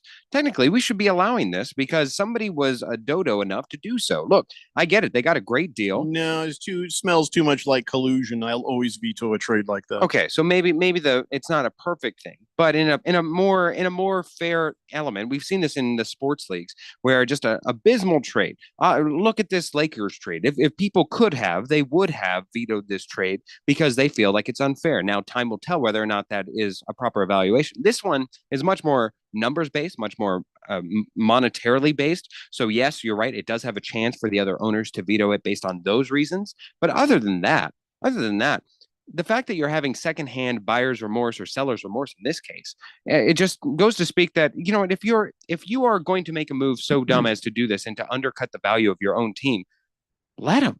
I mean, then you probably are not that good of an owner if you're not paying that fine of attention to the details, that you had to wait for the one little loophole that you possibly could in the last second to get these guys out from actually owning the team that they had by all rights agreed to, and they hadn't had any shady practice to do so. I see no reason why it shouldn't go to the new owners. If Glenn Taylor signed a document and there was in good faith a selling price on that document, it seems to me that's the price he's going to have to live with. Well, except for the NBA will look at that price and say, no, we're not going to allow this because it's too low. I mean, that's fine. That's fine. Because it devalues everybody else's team. If this had no effect on anyone else's team value, sure, let them have it. Let them do it. That's what they agreed to. A contract is a contract. A signature is a signature. Let's move forward. Mm-hmm. But that's not what this is. But keep in mind the location here, Jeffrey. I mean, it is Minnesota. Oof. I mean, it's not Los Angeles. It's not New York. It's not even Atlanta. I would say it's probably up there. I mean, and it's you're possibly owning this team, and also the WNBA team is also coupled in here as well.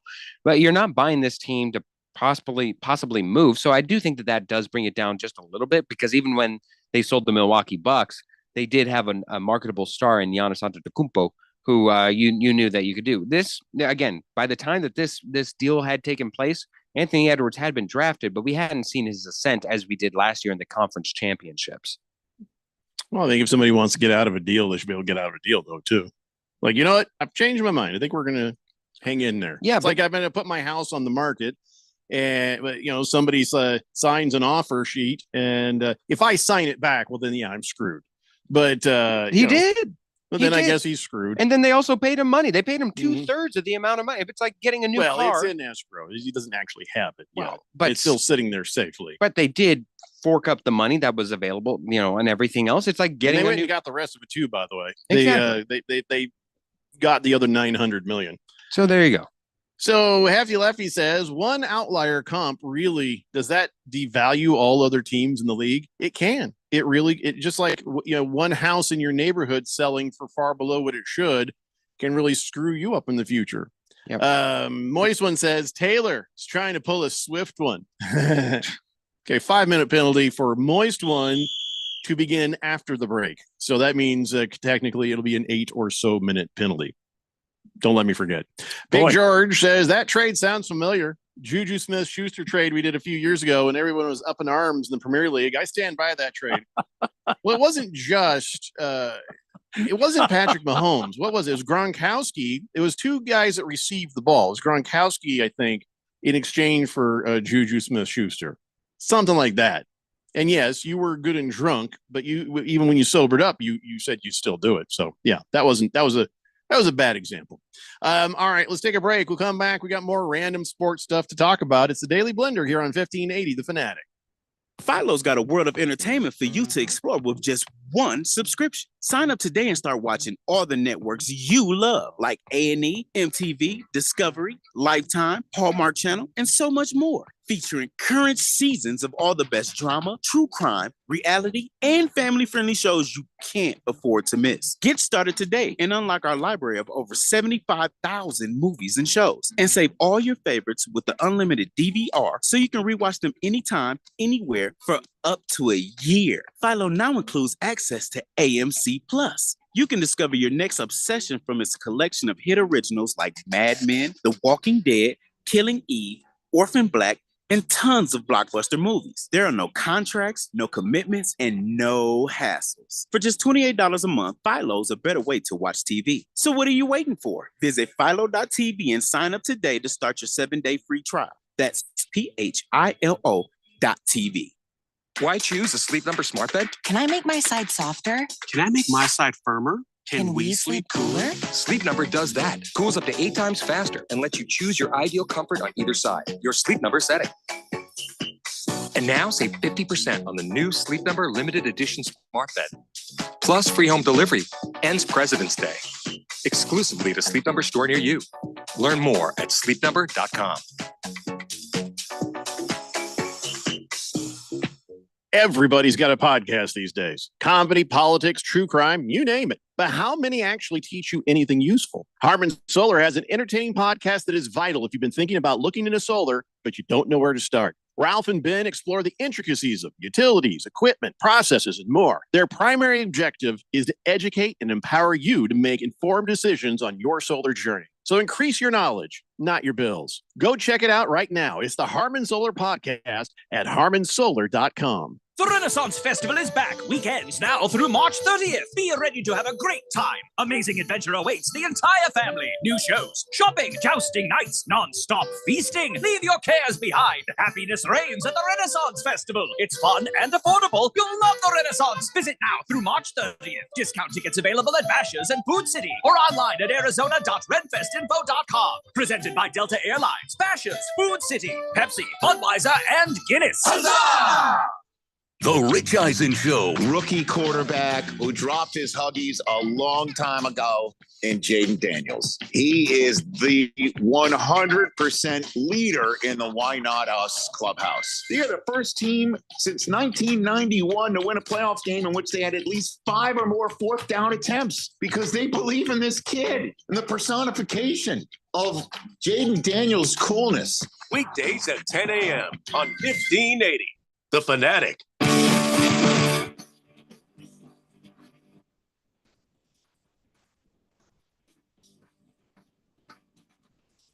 Today, Blender here on 1580, The Fanatic. Oh, there they are. Light Sleeper, Fish Tanks Band, providing the music right there. 888-368-1580. That's the number to be a part of the shoe. And I gotta just say that, if a man were to say some of the things I'm about to say, we'd be in trouble. That's all I'm going to say about that. If a man said what this gal had said, I saw this story about a 5'6" star Illinois wrestler who was dating a 6'2" volleyball player girlfriend there. And there's a picture of them together, and it looks like she's babysitting. You know what I'm saying? It's just, it's a big difference there. There's a 8-inch height difference there. And so, you're reading the story like, well, that's nice. Lucas Bird, one of the best college wrestlers in the country, wrestling at 133. And then this gal who I don't remember her name. What's her name? Betty. We'll just call her Betty. Oh, Elsie. That was close. Ellie Holzman. Ellie Holzman, which is like a prime volleyball player. She has like 400,000 followers on TikTok. And, she was a great player. She hurt herself. She's tore her ACL in her freshman season. And that's the end of that for her. But she talked about how when they got together. Now, listen to what she says. And then think about if a man had said that, you know what I'm saying? Okay. I tried to keep it as a hard friendship because I never really let myself see anything past that because I'm like, ugh, he's shorter than me. I'm never going to date him. I posted a video about us and I was like, there was a time I was ignoring these rumors that my best friend was in love with me because I can't get over the height difference. But once I got over it, it flourished in this beautiful thing. Now, what if he had said the same thing about her the other direction? He would have been torched. Not for height. Yes, you would be torched. Oh, that poor girl. Because they would just picture that tall girl in junior high who was standing there all by herself on the side of the dance floor because boys would be too nervous. Like, I can't ask her to dance because she's way taller than me. And then, that was just so sad. If a guy had said something about, ooh, ugh, she's taller than me, dude would get torn up. Maybe. I mean, it kind of depends on the context. Plus, you know how the story ends, so they're dating. But a happy ending in the story doesn't change the fact. Like, if this story had been told by a guy, oh gosh, she's way taller than me, but then later on I realized she's worth the climb. I mean, then he'd be torn up. No, that's not true. Okay, you know he would. No, it's not, because look, there are tons of people that have commented on those famous basketball players that are taller than them that would be interested. Angel Reese comes to mind, as she is the most popular one at the current moment, where she has said she has had height standards herself. In reverse, people have commented like, hey, would you date somebody taller, using her as the example? And nobody really sticks out to mind on any of those people that answered, because it's so nonchalant about it, because that is their thing, right? It'd be kind of like, would you date a guy who's bald or something, or would you date, so it just kind of, if that's your thing. It's another thing that women can say, that if a man said anything similar, he'd be torn to shreds. Or Will Smith would slap them for saying that. See what happens? Poor Chris Rock, right? Hefty Lefty says she loves when he goes up on her.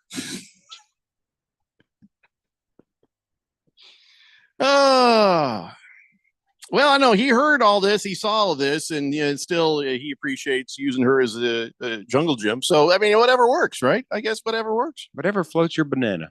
But I just see the double standard here. That's all I'm saying. If you're laying down, though, yes, you're the same size. Or you can be. That's all I'm saying. Give or take a protrusion, but yeah, sure. Well, I mean, if you're laying down, basically you're the same size. So Sure. what does it matter? Yeah. Sort of.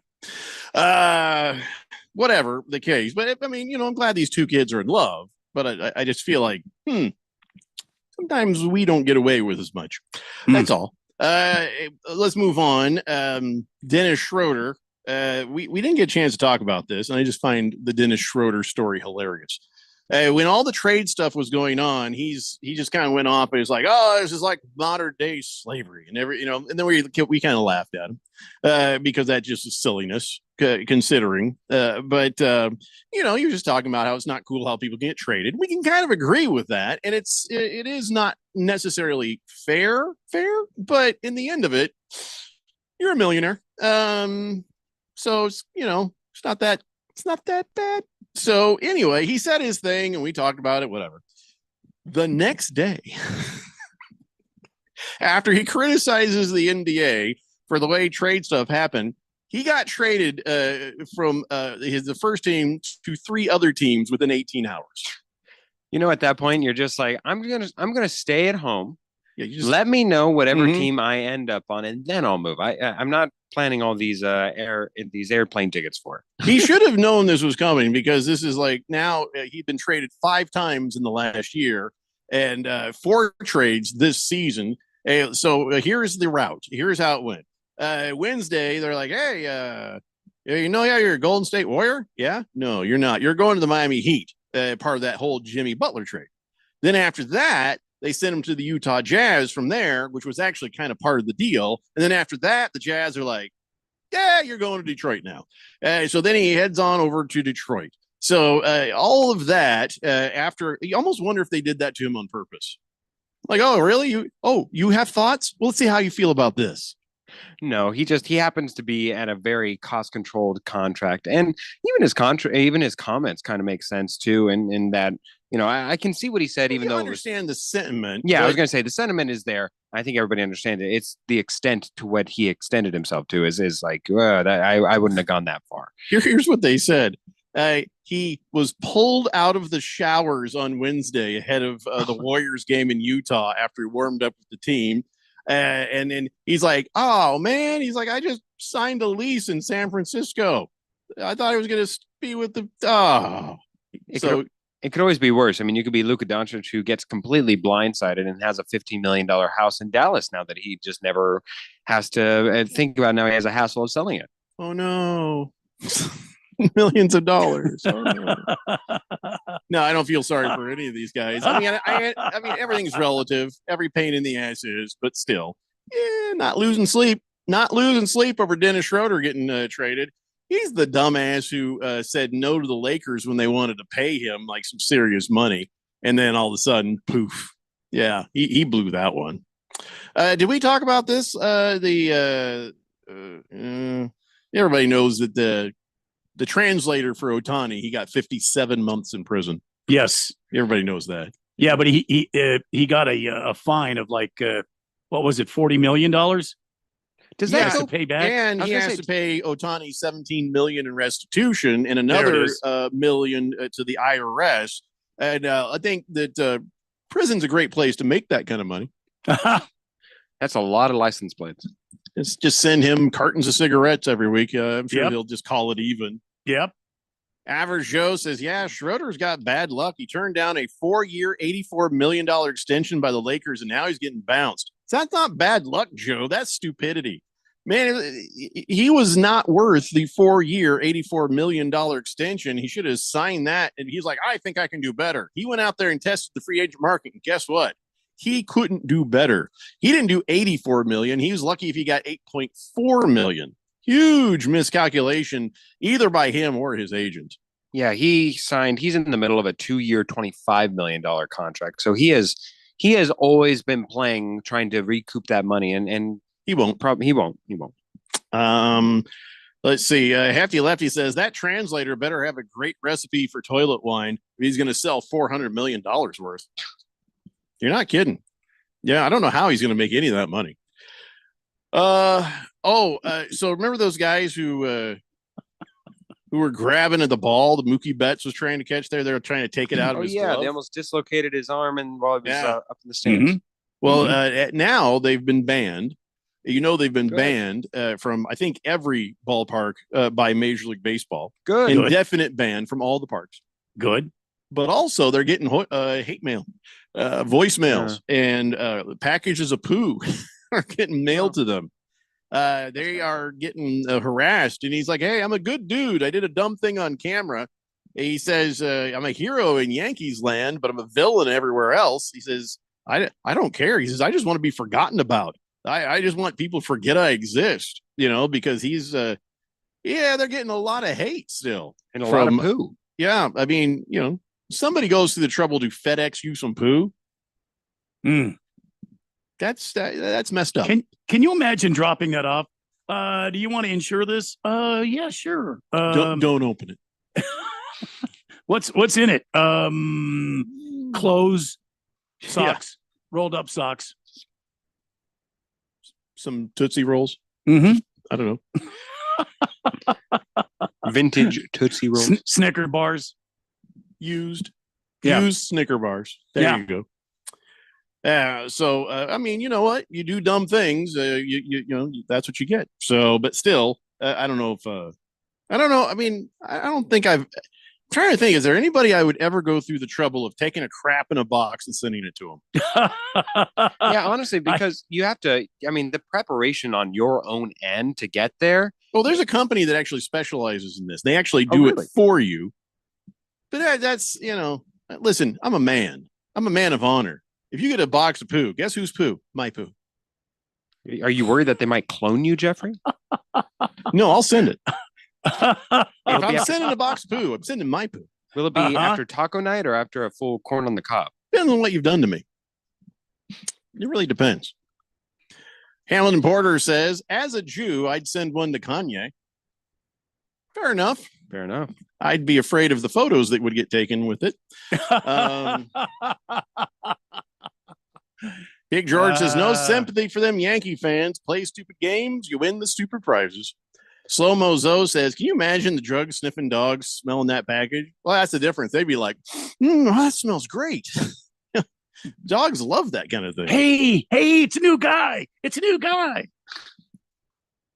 So I don't know where to come down with this one right here. So listen, if there's a contest on this radio station and there are rules, you have to win appropriately. Like we have tiebreakers when it comes to the fan pick'em contests. There'll be a tiebreaker when we do the CBS Sports, NCAA bracket challenge thing that we do. Because there's prize money out there, so we have to have contingencies for just in case. Now, there was one time we didn't have a contingency, and the listeners were kind enough to agree to split the prize. And they didn't appreciate that we just tore the check in half and gave one half, the other guy the half. They had to deal with it.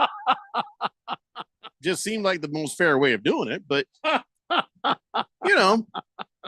feel like if we had done this, we probably wouldn't have been this picky. But there's a UMass student who thought he won $10,000 during a halftime contest at a women's basketball game. Right. And so he's out there. Here's what he had to do. He had to hit a layup. He had to do a free throw. He had to hit a three-pointer. And then he had to hit a half-court shot in under 30 seconds. Okay. That's pretty impressive. Guess what he did? He made all of them. He did. Yeah. So they're like, yay, and they gave him the giant check, and he was all right. That's not real. We'll give you one later. And so then he got a notice. They're like, hey, from the insurance company. They're like, yeah, we reviewed the tape. Your foot was on the line. You get nothing. Oh my gosh! On the line for what? The my 3-pointer, free throw? gosh. Do we know? Yeah, and they didn't tell him that the day of. He only learned that the following day that your foot had to stay behind the line, and that was on. I think that was on the half court shot. So come on. Yeah, his foot didn't go over. His foot touched the line. The old Kevin Durant Brooklyn Nets was his toe on the line kind of deal. I see. Wow. So the guy is just like, yeah, that's not cool. But what can you do? He's like, hey, I'm just happy for the opportunity to participate. He was a good guy about it. He said it was a cool moment, cool experience. And inside he's like,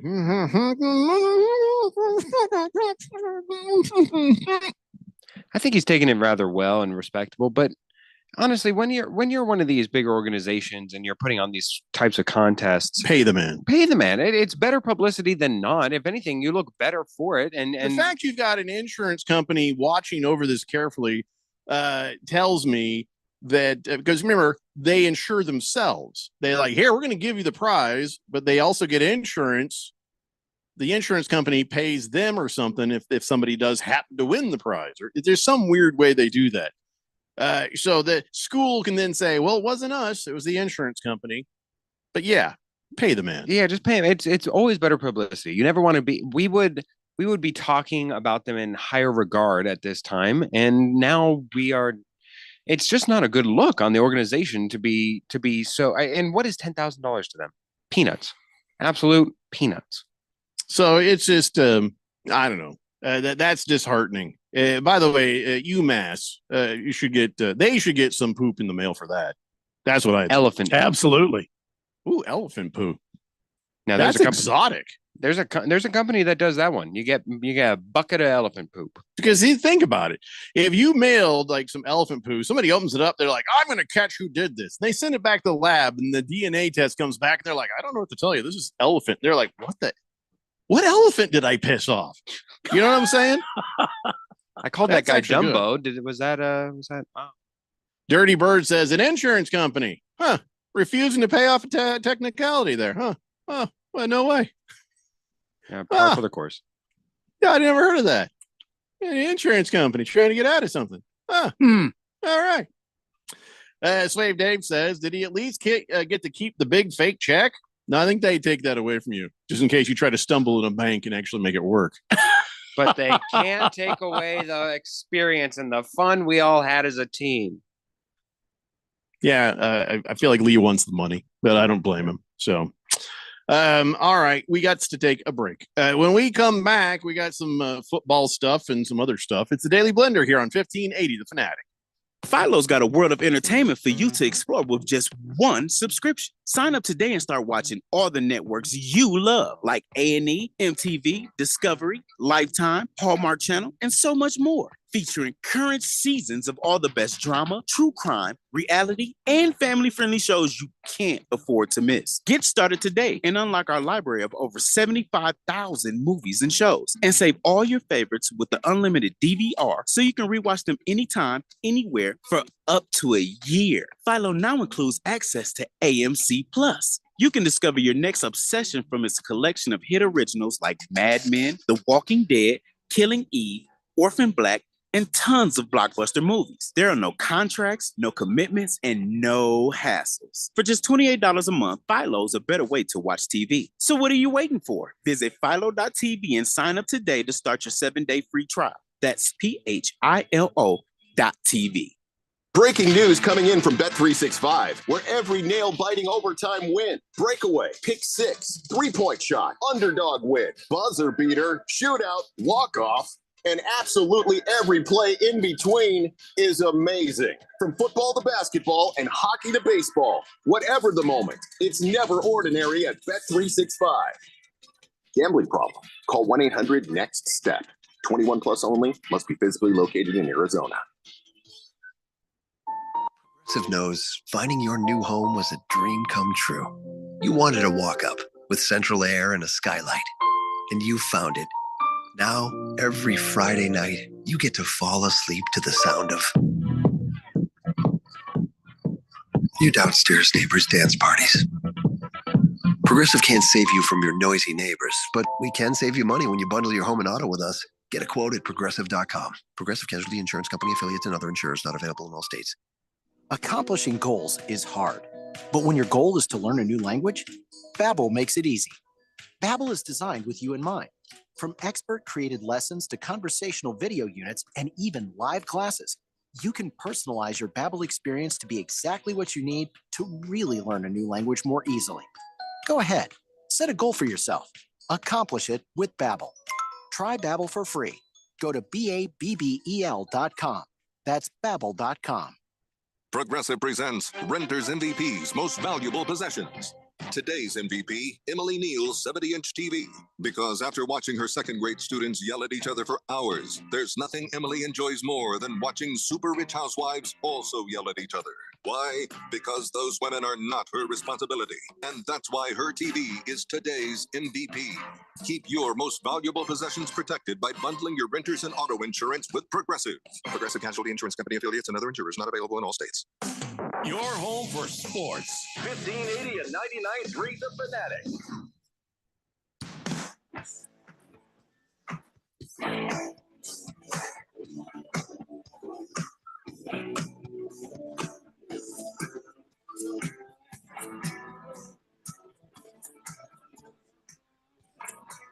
Dave Blender here on 1580 The Fanatic. You know, and like I told you earlier, I can't decide what car to do. Yep. And I'm having a hard time, but I know what car I don't want. I don't want one of them dumb cyber trucks. Yeah, because you can't blow yourself up in them. Well, I wasn't thinking of doing that. It was more about the fact that, you might get blown up in it whether you like it or not, because now they're saying the Cybertruck is now officially more deadly than the Ford Pinto. Remember that back in the day, Randy, with the Ford Pinto, just it ended up in a movie where the bumper just went ding, just barely touched the back bumper of a Ford Pinto and exploded in a ball of fire. Everybody died. Yeah, back in the 70s. Yeah, I drove around a 74 Ford Pinto. Yeah. You were living dangerously because you knew. That's right. Of course, if you'd had the recall stuff done where they did a thing to protect the gas tank, you'd be fine. But leading up to that, people were getting blown up in their Pintos in rear end accidents. Oh my goodness, man! I'm seeing these pictures of this Ford Pinto. You're too young to remember that. Non-stop explosions. My God. Yep. Yeah. Well, unless you're Randy White, you don't get blown up in a Pinto. Well, they had a fix for it, but until they did, it was a mess. Well, now the Cybertruck, turns out you're 17 times more likely to have a fire fatality than a Ford Pinto from the 70s. No kidding. So what's burning up, the battery or what? Well, I'll be honest. It's probably that lithium battery thing. I don't know, but the Teslas have all kinds of troubles. But if you look back, the reported fatality rate, it's 17 times higher a Tesla Cybertruck than a Ford Pinto. And remember, the Ford Pinto, they made 3 million of those things. Oh yeah, yeah. And they only had 27 fatalities. Well, Cybertrucks ain't been around for like, a year or two? And they've had statistically way more fatalities. Wow. Per unit and per and there was a guy in Las Vegas that Well, that's you can't blame that on the Tesla. Well, I'm sure that went into the statistics, don't you think? No. They wouldn't put that in there. Well, An keep in mind, intentional thing. For all the foibles that the Pinto has for it, the never had people purposefully not drive it. Because remember the Ford. Why did you call it a Pinto? I think that's the respect it deserves. But we called them Pintos. Yeah, you weren't even alive, kid. I wasn't. But the Tesla Cybertruck does have the drives by itself, meaning that if somebody swerves in front of you and it was probably more the fire, Phil. What I'm saying, if it's going to get into an accident more often because nobody's actually driving the thing, could be. Yeah, that might be it. It could be that it's just a giant fiery death trap. There's that. Kind of like our taco wagon. Yeah, that's just a lawsuit. Possibly. Yeah. Here's the thing: if you don't make it out of real wood, you make it out of that sort of plastic wood, or you just make the metal, like the aluminum, like paint it to look like wood. An then you might aluminum be all taco right. sounds awful, Jeffrey. Aluminum taco. Sounds like another texture name. Against the Spread says insurance companies are vampires, blood-sucking, low-down, dirty bastards. That half-court shot story reminds me of that insurance company refused to pay out $18,000 to the man who got an ace at a charity tournament in Montana. By the way, Cybertruck doesn't have crumple zones. Okay, let me rewind back. Why doesn't have crumple zones? Why didn't they pay a guy $18,000 for getting a hole-in-one? What was their reasoning on that one? God, they're bastards. Heavy Metal Maniac says, leave it to Elon to make a crappy vehicle. Well, at least that one. I don't know I don't know what people say about the Teslas, the regular ones. But if I was up in the snow trying to get home and you can't, they don't hold a charge in the snow. They don't do well in cold weather is what we found out. Beer Bob says, can we do a fundraiser to get Phil a Cybertruck? God. What kind of hate is that? Wow. I am on fire in a truck. Chosen one. Fire. Chosen one says, start. What did you do now, man? We know what happened there, don't we? Yeah, they're trying to opt out of. Oh, by the way, I do need to make an announcement before we move on to more sports stuff. Okay. No, Randy, it's not a good announcement. It's the opposite. I'll just stop that there. It's not Sorry. good announcement. Pardon me. So, okay. So this is not, it's not a bad announcement, but it's a concerning announcement, something you might want to pay attention to. Okay. If you use Save This Life, microchip in your dog or your cat, you're going to need to go to the vet because, they went out of business. And so now the chips aren't linked to anything anymore.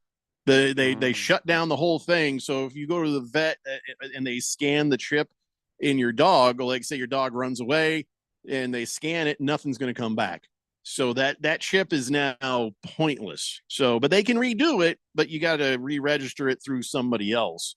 So I don't know if they need to take the chip out or how convenient. And that has been your good news of the day. Randy, hit it again. Well, it's not good news. All you got to do is re-register it through another company. There are some will do it for free. Others will charge around $20. It's not the end of the world, but check your dog's microchip company. If it was Save the Life, you're gonna have to take care of this. And by the way, what my dog was. Hang on, yeah, you'd hate that. You won't be able to see the brand name. It's Save a Life, Randy. Don't S-A-V. I hope he doesn't get out a knife and carve it out. That's not how it works, Randy. You can't reason with him. Are you checking files or are you digging into your dog? Either way, he's gonna find it, Jeffrey. Okay, he's not digging into the dog. Anyway, so listen, people, your vet might have your pet's chip number on file, or they can scan it. If you have it written down, you can check it yourself at aaha.org. But all the bad chips start with one of these two numbers. You ready? Okay. All right. 991. 999. Yep. 991. What? Oh, sorry. What are you doing? I was going to Jotting take it down. one out of That is Cecil. our sound effect for giving the middle finger. Jeez. Oh, sorry. So it's 991 or 900164. Wouldn't you hate to be a receptionist at the veterinarian's office right about now? I mean, they must be overloaded. Phone's got to be ringing off the hook. Soccer Mom Assassin says, this is horrible news. I'm going to have to bring my kids in to switch out their microchips. Let's see. What can kind do of that. It's 991, you said? Yeah. All bad chips start with, do you have Save This Life? Is that I don't actually your know. I'm company? looking right now. Nope. It says Smart Tag. Yeah, there it's it not- is. yeah, it's Smart not- Tag. Yeah. You I'm can- good. Yeah, you're good. You Yeah. can put your Hey, see stuff away. You're good, Cecil. You don't What- have to go under the knife again. What about the puppy? Have you chipped the puppy yet? I haven't chipped the puppy yet. I haven't chipped the puppy. So if I stole your dog, I could get away with it. If you got outside the range of my my sniper rifle, yes. I like my chances. Mm. Against the Spread says they said the hole on that $18,000 they wouldn't pay for that guy who got the hole in one. They said the hole was too short. It was supposed to be over 165 yards. The tournament lengthened the hole for the charity event, but the insurance company had the scorecard but wasn't present at the event. So the event says it was 165 yards, but the older scorecard said it wasn't. Well, they still should pay. So, am I understanding this correctly? They are saying that it's not fair because the distance was even further. The than what they distance was said? shorter than it should have been. shorter. Oh, But it really wasn't because the event did distance the hole the way we were supposed to. Ugh. Them presenting that information to the insurance company should have been enough, and I bet you could win that in court. Devil Hawk says all Teslas are horrible vehicles. Don't buy Teslas. They'll blow up on you. I don't know if they'll just randomly blow up on you. Wouldn't that be nice, though? No, there's a lot of nice people who drive Teslas. I mean, former BMW drive. No, you're right. It'd be nice. Thanks. Hey, did you know Kellen Moore got hired as the Saints head coach? Saw that. Congratulations, Kellen Moore. I think. last NFL head coaching position open. I think. I don't know how he's good. Boy, New Orleans doesn't have a whole lot to work with. They are $70+ million over the cap going into the season. They can't even start the season on a zero. They are And- 70 million. And they have a huge deficit for the eyeshadow that Derek Carr uses. Yeah, and he's not negotiating. He's not going to help. No. The Saints do anything. No, so, the team still has to pay for that. What do you call that? Eyeliner. Listen, Kellen Moore is coming into a rebuild a year early, but they have secured him. And I guess that's all that matters. He will not be held responsible for whatever happens next year because you saw what he can do, at least as an offensive mind with the Philadelphia Eagles. So he's not going to be held accountable for next year's bad Saints year. But when they start to find their way out of the money trouble, the GM is going to have to make sure that he does his job correct and gives Kellen Moore what he needs, because then that grace starts to kind of dwindle after year 2 or 3. Oh, be still, Jeffrey. That is not the case. There's a reason why this was the last one, because it is the most. Tell you to shut up. No, I said be Yeah, still. He did. I'm not being still for anybody, kid. But go ahead, say whatever the hell you want. For the past 6 seasons, we have had a one and done coach, starting with our own Arizona Steve Wilkes. And what was last year? I forget who it was last year, but we also have Fred Flintstone. Fred Flintstone, Urban Meyer was in there, and so. There's a reason they won't do that to Kellen Moore. I don't know that they won't. I don't know that they they are won't. dumb at the Saints, but they wouldn't do that to Kellen Moore. And Kellen Moore is smart enough to lay it out and say, listen, if you can't change the personnel, I'll give you a better offense, but I can't guarantee you we're going to go to the playoffs. We're going to win a bunch of games. We need to clear out the dead weight. And once we're able to start putting the real team together, and the GM's going to support him on that, because as long if he's supporting Kellen Moore in this conversation with an owner, it saves both their jobs and gives Yep. both of them another at least Yep. 3, maybe 4 years to start to put together some W's. I don't know what his deal is for, and I don't know the intricacies of his contract. But I will say, if I'm Kellen Moore, I just won the Super Bowl, and I'm a first-year head coach, but I still go into this thing saying, okay, look, I'm going to be your head coach. You want me? I have the leverage here. 5-year minimum, 5-year minimum for you guys, and I need to sign that. And there's no out. That'll be interesting. 5-year minimum. It'll That's be if- interesting if- to see what if he I'm gets. him. But, Yeah. they're going to save a lot of money because, you won't have to use the team tanning beds. You can tell he Right. never does. Right. And really, you're not going to have to pay for a workout. Clearly, he doesn't use he's Clearasil. not. No gym memberships for Kellen he'll Moore. remove all the ping pong tables out of Yeah. all the training facilities. So, I mean, there's that. Yeah. I think that there's completely a way that they don't allow him to. Look, Kellen Moore was not on anybody else's list to interview. He does certainly have an enviable offense that is there with the player personnel of the Philadelphia Eagles. He will not be receiving that in New Orleans. And now I finally pulled up the list. Antonio Pierce, one and done. Gerard Mayo, who I think would have been on somebody that you felt secure going forward, at least, especially with the New England Patriots, that he would be that he would have some That's some a different high rank. universe. The Patriots, that's a different universe. I think the Saints will be a bit more forgiving, understanding that they painted themselves into the corner that they're hoping Kellen Moore can help them coach out of. You can't hold it against Kellen Moore if next year's a dud. I think that you're putting a lot of faith that the Saints are going to do the right thing when they've been consistently since Drew Brees has left, they have been doing the wrong thing time and time and time again. You know what, Phil? I'll make a phone call. I'll take care of it. Oh, good. Thank you, Jeffrey. Now you can no longer be still. I do what I want. Oh, damn. I do what I want. Somebody texted in earlier. It was like, I thought you were going to do sports. I'm like, I do what I want. Shut up. I don't even know who it was. Didn't we just talk sports? Oh, Moist One can be unbanned now. Oh, okay. He says, be still, my pretty little dove. He's back to being banned. I don't want to talk to you anymore. All right. We got one more hour of this nonsense left. It's the Daily Blender here on 1580, The Fanatic. Are you a chronic interrupter? Incapable of letting other people talk? Do those people ask, how do you sleep at night? Then you should go to Mattress Firm. They have a 120-night sleep trial, so you can get your money back if a bed's not right. That way, anyone, even someone like you, can sleep. Get matched at Mattress Firm. Sleep at night. Restrictions apply. See store or website for details.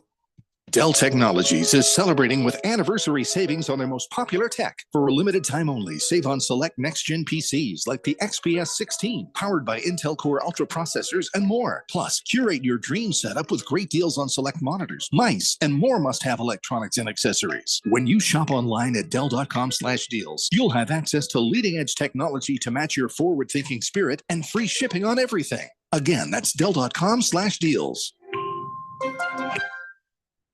Sun Devil men's and women's basketball are ready for a Big 12 showdown. Jihad at the left elbow, bounces to White, that's cutting on the left baseline for a slam dunk. Catch Sun Devil men's and women's basketball for a Hoops doubleheader Saturday, February 15th, when the Sun Devil women play host to Utah at 2 p.m., followed by the Sun Devil men's basketball team at 6 p.m. when they take on the TCU Horned Frogs. Get your tickets today by calling 480-727-0000 or go online to sundeviltickets.com.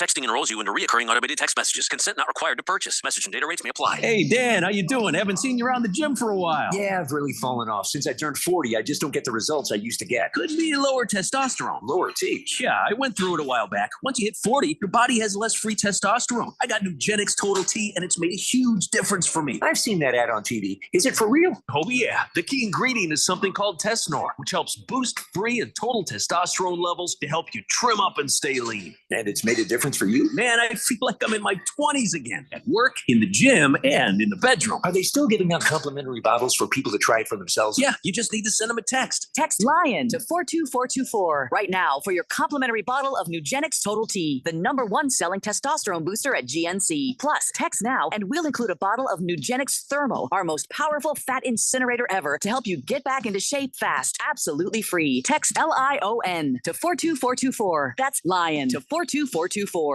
Did you know that daily multivitamins boost your health on the inside and the outside? It's true. Multivitamins with folic acid boost energy levels, improve your mood, and promote overall wellness. And if you decide to have a baby, they can help prevent birth defects in a pregnancy. That's why the Arizona Department of Health Services is offering a free 3-month supply of multivitamins. Visit azdhs.gov/PowerMe-A2C for free vitamins. Sponsored by the Arizona Department of Health Services. KQFN Tempe. Also transmitting on K257CD Phoenix at 99.3 FM and K240 EU Mountain Hills at 95.9 FM. It's time for the third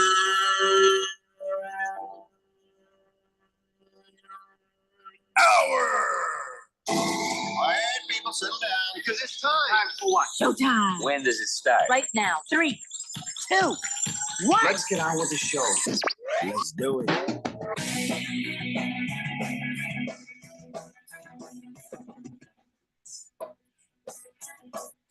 All right, everybody, it's 5 o'clock here on the Daily Blender. I'm your good friend, your radio pal, Jeffrey O'Brien, alongside Randy White.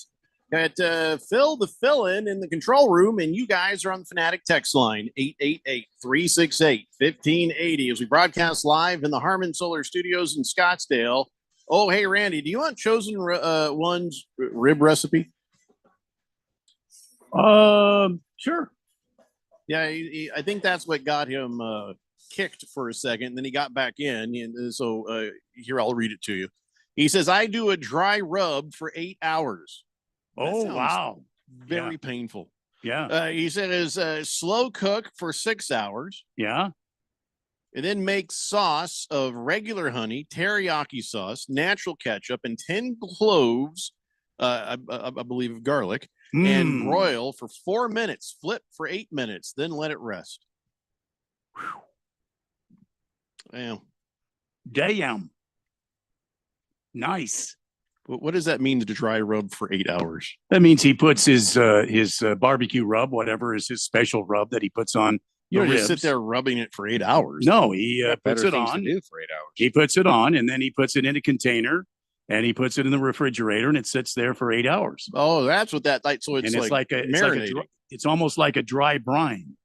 How long is it too long to season? Because I keep seeing these getting longer and longer. I don't think you can season too long. Why don't you leave it in there for a week? I have guys. I've heard of guys taking their briskets and leave it once they set it up with the rub they want on there. They'll put it in there for 48 hours, and really let the salts and the peppers and the sugars and whatever else is in their barbecue rub really infiltrate the meat. Yeah, and maybe start a week to break is too it down. long. But the meat starts to go bad. Yeah, if 48 hours Alaska, probably. just toss it outside. Well, Of course, with all the in salt in it, it's Alaska like you could, preserving it. but the bears will eat it. The bears. The bears The are coming in. Bears. So, Aaron Rodgers. Yep. I guess it turns out, word on the street is, one of the things the Jets told him, they said, listen, if you do come back, no more being on Pat McAfee. I don't think they can do that. Can they do that? Oh, you can write whatever you want in a contract. I mean, but he already has a contract. I'm sure that they would have had to amend it if he was to come back because his cap number was untenable. First off, according to Aaron Rodgers, I didn't go anywhere. I'm under contract for next year. They want to move on. Well, that's their business. They don't have to play me. They can invite me not to come in, but they're still going to cash those checks. So in a conversation about, okay, how are we going to move forward? We got a new coach. We're going to do stuff. And I guess when they had those conversations, according to Diana Rossini of The Athletic, she says, if you're going to be a part of this team, you're going to attend all of training camp, and you're not going to do Pat McAfee interviews anymore. And they had a conversation with him and said, if you want to stay here, here's how we want it to be, Aaron Glenn getting control back. But I don't think they really wanted him back. Maybe that's just stuff they piled on to make it more like, this is your fault. Well, haven't we all had this before where people will just say, you know what, I'm done. I'm kind of out of here. And then a few moments later, they're like, okay, well, actually, fine. You want me? I'll come back. But here are my conditions. And they make these conditions knowing full well that that they're not going to acquiesce to that they're not Right. going to do it. So it's like, so did you really want to, or were you just like, even if you were to get, and then yes, we reached the ultimate fantasy of like, okay, so they give up on that, and like, and Aaron Rodgers is like, yeah, sure, I'll come in and I won't do those interviews. Yeah, sure, I'll come in and I'll be here for during training camps. Do you think that a disgruntled Aaron Rodgers who's having to abide by all this is really the guy you want anyways? You're kind of saying the message without saying the message. Just be honest with him. Just be like, hey, look, we're going to part ways. We don't need this extra fluff to be like, you know what, you can come back unless it's under these terms. Forget it. Yeah, and then Aaron Rodgers is like, you made me spend all this jet fuel and money to come here for you to tell me that? And they're like, oh, no, we're paying for it. We are paying for it. I've heard conflicting reports that he went there on his own dime versus they paid for it and all that stuff. Whatever the case, we're gonna have to pay you, but we don't want to play you. That's a hard one. That's a hard one to hear. I see what you did there, Jeffco. Ha ha! Yeah. But I didn't do Pay it. to play. I see what you did there. Well, I didn't do you anything clever. are It a just- fox. You're a fox, Jeffco. Well, that's just a saying. It's not. A facelifted fox. You Oh, see that, yeah, Phil? yeah. That is a pro right there. Pay to play. I'm See going to be that? taking notes here. Really not, but okay. Think you need to. That makes you feel better. So anyways, I don't know what's going to happen with Aaron Rodgers in the future. Just hope it's See, not now, the Colts. I hope it's not the Colts. You're telling me that he's under contract for another year. I thought his contract was up at the end of this year. No, one more I thought year. I thought No. it was a 2-year contract with a 1-year option, with a 3rd-year option. But I'm probably wrong. I usually am. But never mind. I also understood people at NFL.com and also on ProFootballTalk.com saying that he's not going to be returning to the Jets, period. Yeah, they don't want him back. So Right. they're going to pay him to sit at home. If another team picks him up and decides to play him, then they got to pay very little, and the Jets got to pay a lot. I also saw today that Devontae Adams is not going to be returning to the Jets. I don't know if that's official. It's probably more so contextual clues would suggest as much. But I don't know that that's necessarily official because Devontae Adams is owed an incredible large sum of money. And especially for a wide receiver who you're probably hoping is your number 2 wide receiver because Garrett Wilson is there and you would hope that he would ascend to be a better talent level than Devontae Adams. That's really just a lot of money that you're paying for a luxury at that point. Yeah. Yeah, I mean, listen, he can move on and be okay because Oh, he has a market. Yeah, somebody Yeah. will trade for him. Well, somebody there's a will. market for Aaron Rodgers. Well, not only that, but in his house, he's got a Taco Bell. And That so helps if you have a ease the Taco pain. Bell, Yeah. Eases Who one needs pain, football? brings forward another. You know what I mean? See, that's the thing. Taco Bell doesn't do that to me. Chipotle does. And it's vice versa. Chipotle does that to me too. Their smoked brisket is delicious, but it is the devil in disguise. wow. No, I haven't Really? tried that yet. Haven't Oh, tried I that thought it was smoked- their, that thought it was smoked their brisket. beans. No, their smoked brisket, it hits you in a deep dark tango down the hall that you do not want to go to. Okay, so listen, why is anybody even talking to Cam Newton anymore? Is there a reason we need to talk to Cam Newton? Because He- Jeffrey, in case you ever he want to has get a new hat, colorful and interesting. If you want to dress like grandma, that's great. But no, so Cam Newton, I guess, started flapping his gums there, and he Well, said, Stephen A. Smith has had him on his show. I know that. well, this is actually was Will Brinson of CBSSports.com. he was Oh talking my to. God. Okay. All He right. said, my issue was when I was the first pick, I went into a locker room of losers. Guys didn't know how to win. Guys didn't know how to prepare. It was culture shock for me. The games don't mean a lot to a lot of people in the league like you'd expect. It's just money. Not everybody has the ability to be the impact players. They're just players. And Steve Smith is like, excuse me. I was on that team. Hi. I was there. He says, listen, none of us are perfect. Yes, we were 2-14 before you blessed us with your appearance and presence. But the way you've talked about the Panthers lately, I'm very disappointed. Mm-hmm. That was as gracious and nice as Steve Smith Sr. could Has ever been. possibly be. Well, he's aged well, hasn't he? He's choosing his words carefully because that Mhm. man could hurt you. He could really hurt you. And he said, yeah, this ain't right. It's like, okay, things weren't great, but come on, man. That's not how you talk about your teammates. Cam Newton has just been so full of himself since day one, and he turned off a lot of people in his draft process. Jeffrey O'Brien standing front in that line. I couldn't stand him the entire time. Randy White standing there number 2. Look, and I think we also got a very good peek behind the curtain of what makes Cam Newton when he recently said, I would much rather have a Hall of Fame jacket than to ever win the Super Bowl. See, that's got to tell you right there the That tells you difference everything you need to know. between a guy that wants to win championships and a guy that's in it for himself. Yeah, he said that he'd rather take his MVP that he won rather than actually having won the Super Bowl. Yeah, here's another difference. Cam Newton, when he lost the Super Bowl, he pouted away and he stormed off, wouldn't talk to reporters.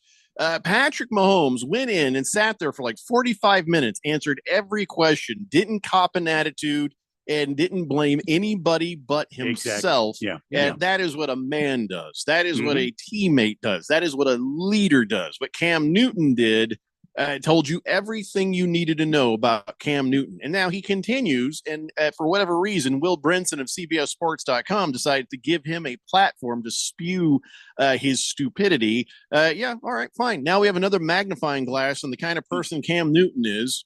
Who cares? He's so far out of the game now. It doesn't even matter. He's on that Special Forces TV show or whatever. Right. And I'm like, oh, he's on that show? Yeah. He tried to jump in a helicopter and blew his grandma hat off. He was so upset. And it's so unfair, too, where in a league that is so focused on parity, that the NFL, the lines between great and good and bad are so razor thin that any given year you can flip-flop. Unless you're Mike Tomlin, you have no ground to stand on to call other people losers, when especially with Cam Newton, they were bad too. They had losing seasons under his tutelage, they got rid of him after a losing season. So I guess, are you calling yourself amongst the losers too? And a lot of those same quote unquote losers were there with you when it was good. So, well, he to be fair, he did sacrifice himself several times. And that throwing shoulder it's never been the same. He can't throw a straight football to save his life. Oh, no. He could barely throw a straight one before. Sort of like some people I know that golf, they have to aim towards the left of the fairway to hit it in the middle of the fairway. You see what I'm saying? That's what's going on with Cam Newton. His shoulder is had it. So is his knees. Both of his knees have had it, and I think his back. He's so beat up from football. But I don't pity him. He's got plenty of money to deal with, but you're right, Jeffrey. I don't know why he's got to be breezing his flappers out there and talking so poorly about people like Luke Kuechly and Stephen Smith Jr. and our senior, and some of the guys that the offensive linemen he played around that protected him. I bet those guys would just love to get him in a room, a dark room, for about 5 minutes. Yeah, any of those guys are just hearing that going, "What the hell?" And of course, that I edited that for content. Oh yeah.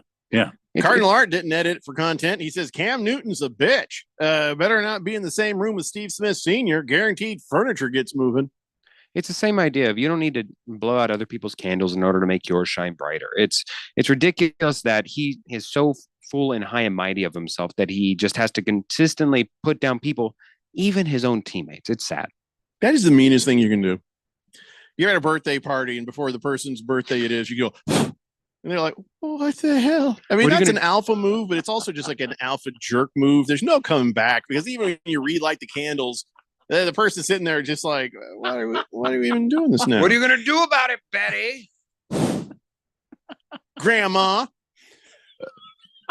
Kyle G says, please, God, let the Vikings trade for Aaron Rodgers. It would be so funny. I think it would.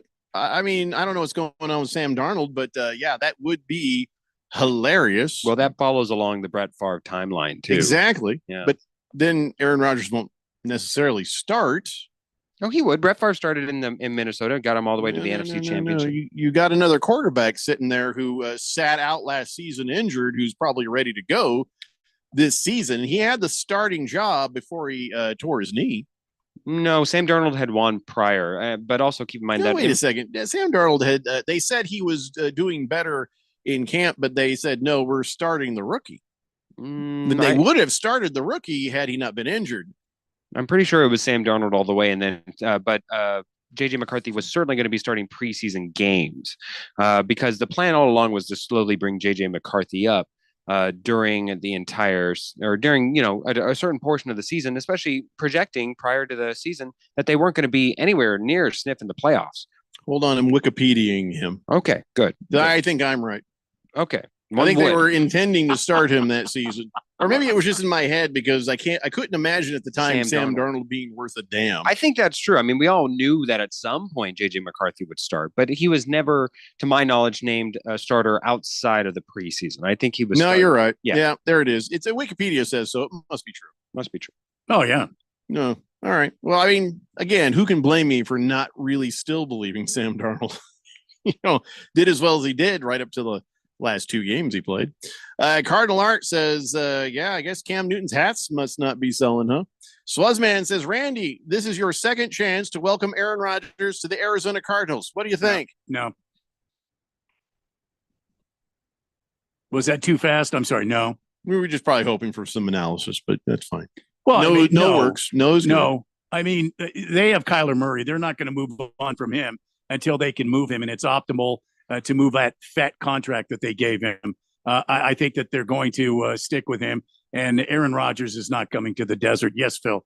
What if Aaron Rodgers' biggest went to the detriment- Broncos? No, stop it. What if Aaron Rodgers, his biggest detriment is his legs? So follow me here, guys. Follow me here. They have Kyler Murray take the ball under center, and then Aaron Rodgers jumps on his back, on his shoulders, and then he's the one who throws the ball. He has all the height in the world to see his receivers, but we're on Kyler Murray's little legs. Kyler Murray jumps up on Aaron No, Rodgers? Kyler Murray is Wouldn't the that one make more holding. sense? Kyler Murray holds Aaron Rodgers. So But Aaron he Rodgers. I don't know that's – you put the smaller guy on top. Well, normally you would, Yeah. but unfortunately, Kyler Murray has the better legs. He does have pretty huge legs. Yes, yes. He does have some pretty muscular stumps. He certainly does, and he's shifty. What do you think, Randy? No. I'm just an ideas guy, you know. I know you're Bad not ones, quite the but ideas. visionary that Jeffrey is, but Or you, I, Randy. I understand what you're saying. He's Taco Bell. But you can't put anybody on Aaron Rodgers. Remember, Jeffrey, because of his clavicles. Oh, that's He right. He's sound got like very weak balsa clavicles. wood clavicles. Yeah. Oh, yeah. Snapping like twigs left and right. Slave Dave says, Jeffrey, I can imagine if somebody tried to blow out your birthday cake, they'd get the first bite of cake face first. Oh, yeah. Like was just said, furniture would be moving. First off, don't spit on my cake. What's wrong with you? Swazman says, Randy, what about Jimmy Garoppolo coming to town? No. Why does everybody want to do that to us? You notice that? I don't know why everybody wants to tease me about the Cardinals. I don't. I know the Cardinals one day, and it happened once before, ladies and gentlemen. And I'm going to say it again: the Cardinals will rise from the smoldering pit that is the desert, and the Cardinals will once again. They will fly in the air and the sky with their wings of fire. And they will take on the NFC and the AFC and end up in the damn Super Bowl again. But this time, they will win. Wings of fire. Amen. That makes me hungry for wings. And by the way, I don't think you can fly when your wings are on fire. No, it's sort of like a. Yeah, it's like a what do you call that? One of metaphor? the Greek gods. It's a metaphor. Yeah, it's a metaphor. I don't. The Greek god metaphor. I don't care what it's for. You can't fly if your wings are on fire. Oh no, you can. No, You fly can't. You faster, can fly actually. much faster and much more efficient. I challenge that. Well, you can. You can challenge it. See what You'll Wikipedia see. says. Moist One says, I'm sure Aaron Rodgers would love to have another man sit on him. What? Cardinal Art says, Phil, have you been to Grandma's medicine cabinet? Is that what's going on there? No, but I would say, Jeffrey, I think you would rock one of those Cam Newton hats. Oh yeah, probably. Yeah, I can see it right now. You are you would be the Arby's representative, man. Mm-hmm. And then I mean, not my style. But listen, I look good in everything. Let's be honest. Yeah. Bat Flipper says, I don't think Murray's tall enough for someone to get on his shoulders. You could just put like a little. I mean, Kyler Murray jumps up, grabs a hold of the neck, and then puts his collar. feet on the knee pads, and he could climb Aaron Rodgers pretty easy if you're going to go that way. Yeah. Chosen One says, he just sent, this is funny. You know those little things where they shrink the player? Yeah. Mhm. How defenses see Kyler Murray. I'll send this to you, Randy. This is You're gonna laugh, please, Randy. Please it's do. good. Oh, I Yeah. love this. Cardinal Art says all we needed is the Burn in Hell song, Randy. May I have a request of that song for all Cardinals haters? Wait, but we But don't have it's- a Burn in Hell's Cardinal Burning Hell song. Lakers. Yeah, Cardinal Art, we don't have Burn in Hell other team song. Yeah. You'll have to We get don't- somebody to do that. Mm. Sports Girly says, hell, I wouldn't even want a gruntled Aaron Rodgers, let alone disgruntled. See? That's true. Gruntled or disgruntled, do not want. Who wants Aaron Rodgers? Does anybody want Aaron Rodgers? Maybe a young Aaron Rodgers. You can't have a young Aaron Rodgers. Well, then no. I don't think anybody would want him. Stephen Hawking was right. It's like, you know how we know we don't have time travel? Because nobody's come back in time and said, hey, I'm from the future. Of course, didn't prove it, but whatever. Swave Dave says, Randy, don't let Jeffrey get you down. I believe No. in those cardinal wings of fire. It's That's all in right. the optics. The wings of fire will matriculate across this great land, and they will rule all of football. That is perverse and sexually disgusting to say that they would What? matriculate on live radio. You're going to say that? Yeah, There might be kids listening. I stand by it. Swazman says, Randy, I like your passion for the Cardinals. Who do you think they're looking at in the draft this year? You know what? Hold that thought, because we now have the official 2024 draft order. It's set in stone unless somebody does some, You mean trades the and stuff 2025 during the, draft order? Eh? 2025 draft order? What'd I say? 2024. Shut up. I'm still putting that on my checks. All right. I'm not the only one. Well, I got the draft order. We can talk about such things, Swazman, when we come back. It's the Daily Blender here on 1580, The Fanatic. Must qualify for enrollment. Results may vary. We all hear the radio ads about the IRS. They tell you to be afraid, to be scared, and they try to frighten you into calling. I'm not here to do that. Tax Relief Advocates is different. TRA is here to tell you that if you owe money to the IRS, whether it's $5,000, $50,000, or $500,000, we have a solution. It doesn't matter if you're sitting in your car, at work, or with your kids. No matter where you are, call now. 800-575-8695. Don't lose hope. TRA can eliminate or reduce what you owe to the IRS. Generous programs are now available that can give you a fresh start. Our passion is taxes and helping individuals fix their IRS problems. We have over 1,000 5-star reviews on Google and an A+ with the Better Business Bureau. You don't need to be afraid of the IRS any longer. End your tax nightmare today by visiting us online at TRA.com or call 800-575-8695. That's 800-575-8695. Tax Relief Advocates. Real solutions for real people. Accomplishing goals is hard, but when your goal is to learn a new language, Babbel makes it easy. Babbel is designed with you in mind. From expert-created lessons to conversational video units and even live classes, you can personalize your Babbel experience to be exactly what you need to really learn a new language more easily. Go ahead, set a goal for yourself. Accomplish it with Babbel. Try Babbel for free. Go to BABBEL.com. That's Babbel.com. Texting enrolls you into reoccurring automated text messages. Consent not required to purchase. Message and data rates may apply. Hey, Dan, how you doing? Haven't seen you around the gym for a while. Yeah, I've really fallen off. Since I turned 40, I just don't get the results I used to get. Could be lower testosterone. Lower T. Yeah, I went through it a while back. Once you hit 40, your body has less free testosterone. I got Nugenix Total T, and it's made a huge difference for me. I've seen that ad on TV. Is it for real? Oh, yeah. The key ingredient is something called Tesnor, which helps boost free and total testosterone levels to help you trim up and stay lean. And it's made a difference for you? Man, I feel like I'm in my 20s again, at work, in the gym, and in the bedroom. Are they still giving out complimentary bottles for people to try it for themselves? Yeah, you just need to send them a text. Text LION to 42424 right now for your complimentary bottle of Nugenix Total T, the #1 selling testosterone booster at GNC. Plus, text now and we'll include a bottle of Nugenix Thermo, our most powerful fat incinerator ever, to help you get back into shape fast, absolutely free. Text LION to 42424. That's LION to 42424. The Rich Eisen Show. Mike Pereira from Fox Sports. How does it sit with you when you hear the national conversation that the officials are in the Chiefs' pocket? The fact that you're looking out for anyone, any team, any individual is a myth. It is an absolute myth. Those people that say that, Don't know a damn thing about officiating. The Rich Eisen Show, weekdays at 10 a.m. on 1580. The Fanatic.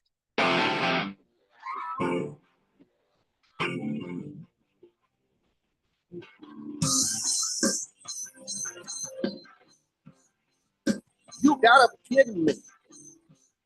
Today, Blender here on 1580, the Fanatic NFL Blitzer just sent in. He's like, I just saw this earlier. Somebody's got a bet slip. Arizona Cardinals, to win the Super Bowl in 2026, plus 7,000. Of course, he put zero in there for a zero payout, so I don't know what that's about. But says Ryan Powers says, I got this in July. Arizona Cardinals with the Roman numerals of 2026, like predicting they're going to win the Super Bowl. Wow. That would be a much better use of your money than wiping it on your bum for toilet paper. Would never, ever, ever, ever. I mean, I guess you can always fix a tattoo now. They can laser it, but I don't know, man. I don't know if I'd put that on my body. Big George says, Randy, I don't think we need the Cardinals' wings set on fire. You know, they're not the Phoenixes. They're the Cardinals, a meek and humble bird that sings songs in the forest on a cold, chilly, snowy day. Oh, why do you want to be a hater? I mean, we're talking about a bird that is a meat eater, a carnivore.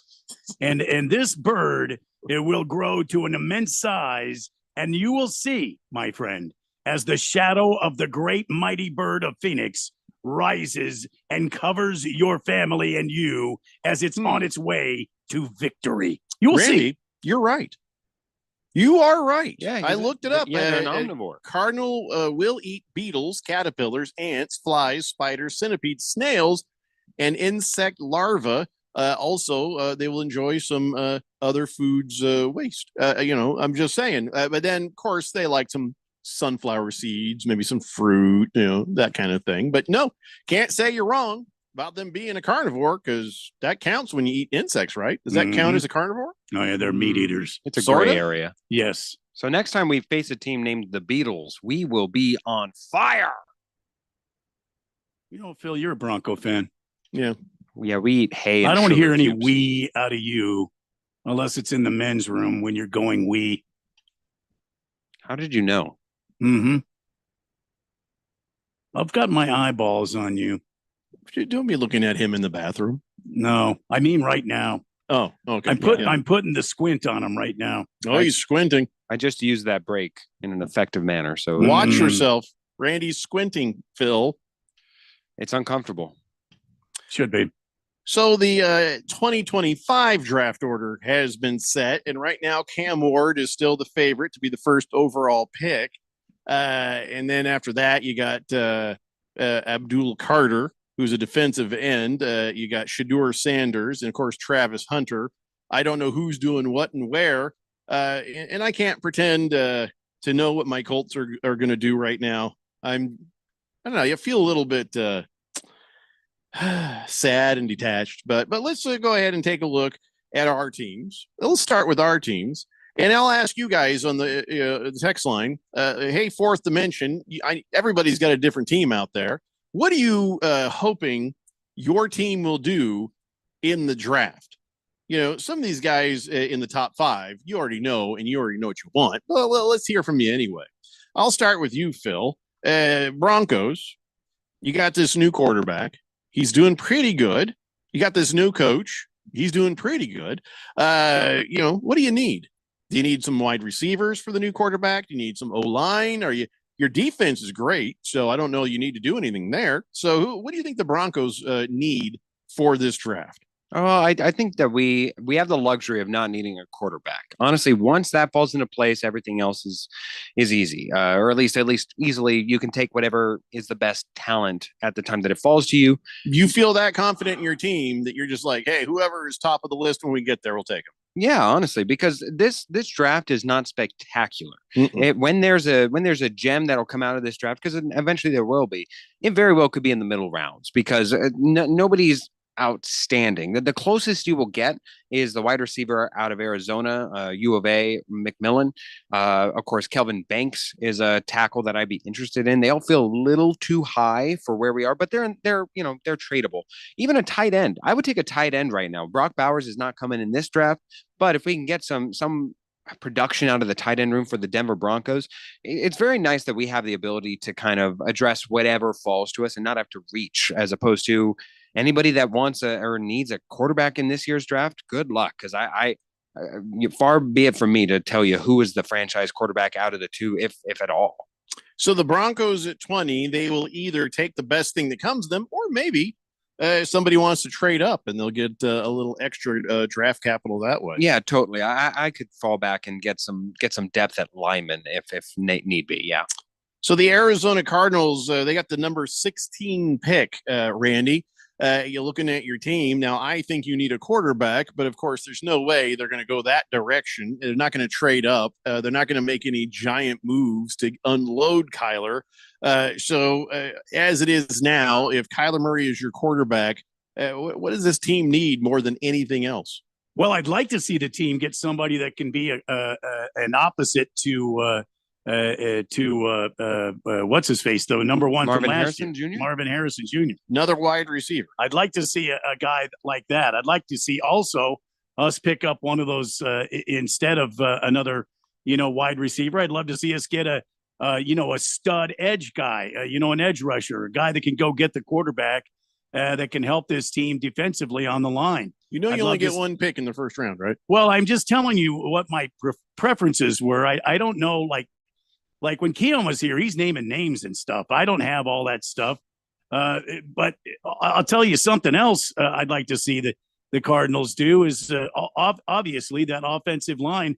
Always we need some studs on the offensive line. So with the first pick, I'd love to see the Cardinals, make some waves with a real go-getter on the probably the defensive edge rush, or an opposite to Marvin Harrison Jr. Or offensive lineman. I don't have any names for you because I can't bring up a mock draft because my computer. Fine. So listen, this is not the time for names, really. This is more about position, and I'll tell you why. Because where the Colts are, where the Cardinals are, where the Broncos are, you're in sort of that no man's land in a draft. The first few picks end up being predictable, but after that, it could go any way you want. And we're all sort of in the land of, well, we'll get what we get, what falls to us, because I don't see the Colts trading up for anything. Chris Ballard loves to work the draft, and he loves to work deals, and he loves to go backwards. And he's done a pretty good job of putting good players. That's the one thing he's been pretty good at is drafts. Bringing us quarterbacks, not so much, and I don't think that's 100% his fault. As far as Monty Ossenfort, new in town, he might even take that pick and deal it for more picks because he likes to pile them up as well. But it would be nice to see you guys get a star player, and that's still within a range where you can get something pretty good, right? So, I mean, that kid from Arizona, I can't say his first name, but he's a beast. He's big. He's 6'5".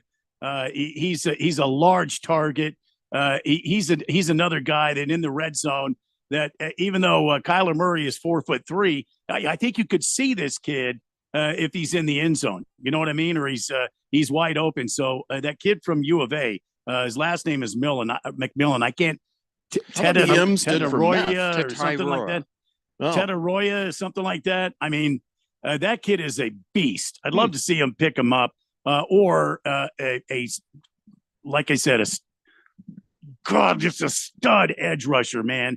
The next, what's his name from Cleveland? The next Myles Garrett. Myles Garrett from Cleveland. I don't know. Maybe you can get Myles Garrett. God, that would be so fun. Really would like to see the Cardinals do something like that. All right, let's go to the text line. And by the way, I'm not answering this question personally. Okay. Because I just we need a quarterback, but we're not going to get a quarterback. It's just like the Cardinals, and it depresses me at that moment. Anthony Richardson is a bust, and everyone's like, "Oh wait, you got to see." No, listen, man, I got a pretty good gut instinct on this. He ain't going to make it, and I'm just going to have years of frustration ahead of me. So I guess we got a pretty good O-line, although Ryan Kelly left, so maybe we need to replace Ryan Kelly. I think, Jeffrey, for your team specifically, I think that you actually have an exciting draft in front of you, in so much that your team's pretty well built out. It's pretty. Yeah, we got a good defense. Yeah, so I think that really the only thing that your team needs, Michael Pittman's kind of getting up there as far as like a wide receiver. He's barely ever been. Yeah, he's ever been a wide receiver number one only we through could name. use some star wide receivers just like Randy, but what's the problem? We got a guy who can't get him the ball because he's always getting hurt. Yeah, but maybe you can even go and find someone like a Hines Ward, even like last year's Xavier Worthy, somebody that can generate an offense Hines unto Ward himself. is currently coaching for ASU. He certainly is, but I'm saying a blocking wide receiver whose full purpose isn't just to receive and run routes down the field, or Xavier Worthy who can be a gadget guy and manufacture an offense around and offer you another outlet pass or an outlet toss for your quarterback to create running lanes for both him and the running back. I think that it's an exciting draft for you in that you will get a skill position player. I feel pretty comfortable in that. My wife says Scadaboo from ASU. I think he's going to go like probably in the second round. Second round? Oh no, Jeffrey, that is like Scadaboo is fantastic, but he's good, but he's not going to the first round. He's not going in the first. He fifth would probably be a reach, and at that point, you really. Yeah, I thought he earned his way up to at least a third round pick. There's a difference between earning and projecting, Jeffrey. There's no in the draft. There's no earning, or else Tom Brady and other players that have so many more accolades. All of Georgia would be. I feel a bet coming on. Yeah, if you want to go 4.5 rounds and over under, I'm down. Well, I think that we just say if he goes, because you're saying fifth round, I'm saying third round. So if he gets picked before the middle of the fourth round, is that what we're doing? Even, Let's go even on this, right? Yeah, exactly. Third round if and below. He falls below the fifth round, like the first pick in the fifth, then you win. Yes. Okay, deal. What do you want to bet? Kasai. Or a satellite from space. Damn. That's a lot of money, man. Fair enough. We'll winner gets loser has to fill up your candy bowl here at the office. All right, that works. That works. Yeah, they're all mad because I haven't filled that thing in a while. Yeah. I would do a thing. Listen, I would do here's what we could do. I'd say we double date to Kasai, and if I win, you pay, and if you win, I pay. I just don't want to do that to you. I don't like to make bets. That ain't fair. Anyway, but no, Candy Bowl. That's a good one. Candy I like Bowl. that. Let's do it. Yeah. So I don't know if my wife meant Scadaboo for the Cardinals or did she mean? Because Scadaboo for the Colts certainly. I mean, you have Jonathan Taylor. He's just not the number one overall running back in the league anymore, but he's still great when he's on. Chosen One says the Vikings need an edge rusher or O-line help. Swazman says, yeah, Phil, remember Puka Nacua was 6th round. Purdy was last. Yeah, no, I'm like I said, that this draft in particular doesn't have any standout. It's obvious stars of Myles Garrett going number 1 overall because you saw the talent there and it was on display each and every week. It's not going to have a number 1 overall quarterback like Joe Burrow, who's acclimated and you can see how well he sees the field. Nobody is going to pop like that outside of maybe the defensive end from Penn State, and even then, he's not like a generational talent. You really like him the best out of all of them. You're looking more so for gems or solid starters. I don't know how many players' names are Jim, but if you're looking for a Jim, I think look James, Jim, Jimmy. I mean, Jim. Well, we certainly have a Jim drafting over in the Chargers lane. Well, that's not what you're asking for. Raider Trucker says trade up for quarterback Sanders. I think we picked 6. Right now, we really need a quarterback. You are correct. The Raiders do pick 6. Sanders, is he plug and play ready for the NFL or does he need a little time? No, he's plug and play. He will be certainly a first game starter because remember, he's taken a few years. He went to the HBCU. He transferred over to Colorado, used his full eligibility there. He's ready to go. He's a pocket quarterback far more than a running quarterback. And so he will certainly be somebody who's ready to take the pro style of offense as it is given to him. My wife, who likes to text me directly on my phone, Says Cam Scadaboo will be picked before the 5th round. He's an awesome running back for any team. Who needs a running back? Titans, Raiders? Well, I would imagine a lot of people need a running back. Yeah, everybody not named the Eagles, and even then. Yeah, you can always use another good guy who start him out and run by committee, or just no, you can't ever go wrong with a good running back. Yeah, no, Scadaboo's fantastic. His production, he's certainly played above what his stature and his promise were certainly be, and he's certainly a local legend now with all that he's accomplished over in ASU. That being said, the draft is just a different thing. People don't, everybody. Reality will set in. Reality sets in. I mean, it's just his prospect and how he looks on a stat sheet, realistically. But I still think I'm going to win that bet. Kyle G says, I like the Packers to get a really solid linebacker, especially in the middle where we've been weak for a while. Hopefully we can get Myles Garrett in free agency so we can get that linebacker a little OL help too. Jonesy says, if the Cardinals don't draft an offensive lineman or an edge rusher in the 1st round, I will no longer be a fan. We literally do not have an edge rusher. We don't. Yeah. Voice one says, need a good edge guy. Okay, I'm going to stop you right there. Edge rusher. Rusher. Yeah. Moldy Tuna Fish says, Phil, I have it on good authority that there will be an ice raid tomorrow on the 1580 The Fanatic Studios. Be prepared. You've been warned. Why do you think Phil cares? What about Phil makes you think that that'd be a problem for him? Are you racially profiling Phil? My goodness. How dare you, sir? I mean, they're not coming after Filipinos. What is wrong with you? Jesus. Oh, boy. Slave Dave says, most of the time, people say go with your gut. But as far as the Cardinals go in the draft, their track record shows you go with your 2nd pick. I don't think I'd agree with that. Actually, I'd say actually free agency is usually where they kind of stumble. During the draft, they haven't really stumbled on any diamonds in the rough or anything like that, but they picked solid. Swozman says, remember Lamar Jackson from, I think, Louisville? They wanted to make him a running back or a wide receiver. Yeah, I do. I remember. Chosen One says Scadaboo is going to go to the Cowboys, and he'll probably go way too high. And you know what? I should say this as an aside here. I will be happy if I'm wrong on that. Scadaboo is fantastic. This is not an indictment on the man himself. It is Scadaboo. Scadaboo. I love Scadaboo. I would be happy if he went to the Colts. I mean, he's unnecessary there, but I'd still be happy. I wouldn't be mad. Yeah, it certainly has all the intangibles that you want. I mean, is far more closer to a Jalen Hurts than a KD, where like he brings with him leadership, good quality. He will fight for everything he's given. Yeah, fantastic. Yeah, he's fun to watch. He's like all the time. I love when he does that. Don't act like you don't. He's got a little tick. I guess when he was a kid, his helmet was too big, so he'd always shake it to make sure it was on straight. I've been like, all right, that's cool. Turns out he doesn't do that just sitting there in normal time. When he's sitting around, talking, like he's at McDonald's, he's not like all of a sudden. He doesn't do that. So Moist One says Emeka Egbuka will be a steal. Possibly. Again, in this entire draft, there are no standouts. So GMs for the good GMs, it's great because then you're kind of clouded in everything and not everybody's aware of who to get. For the bad GMs, good luck. Good luck. Hey, against the spread, I'm sorry I didn't see your texts earlier. They just came through and they both say 512 and 514. So sorry about that. I didn't read your text there. For the rest of you, if I don't read your text, it's because you're an idiot.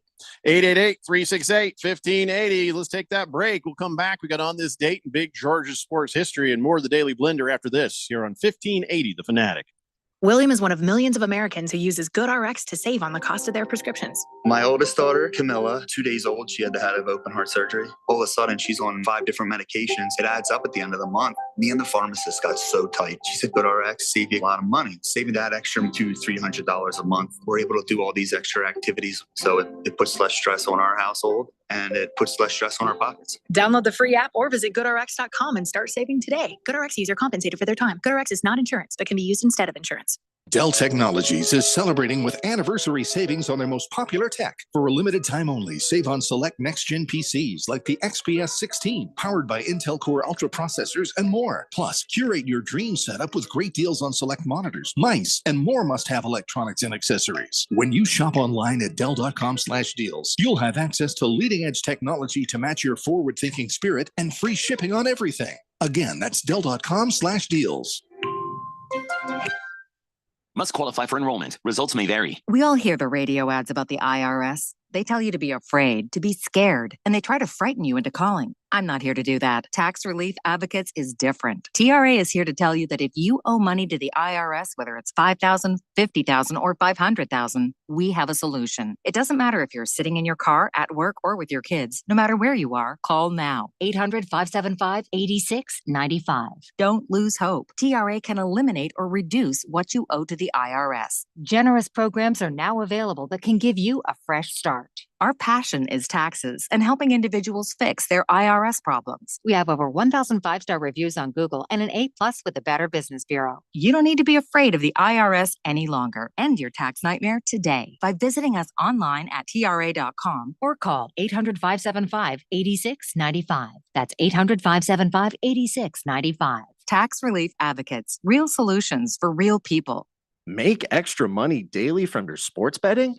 Dylan Cohen from Beat the Book here. You know, I'm always about finding ways to take sports betting to the next level, and that's exactly why I'm pumped to tell you about Edge Boost, the financial platform that pays you cash back to wager.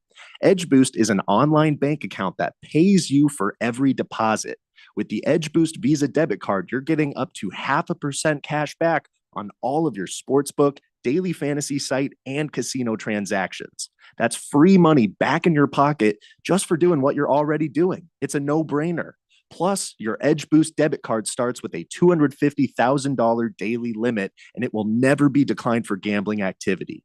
They've got built-in tools to help you stay responsible, and there's absolutely no hidden fees or minimum required balances. So stop leaving money on the table. Visit edgeboost.bet to learn more and sign up today. That's edgeboost.bet. Once again, edgeboost.bet.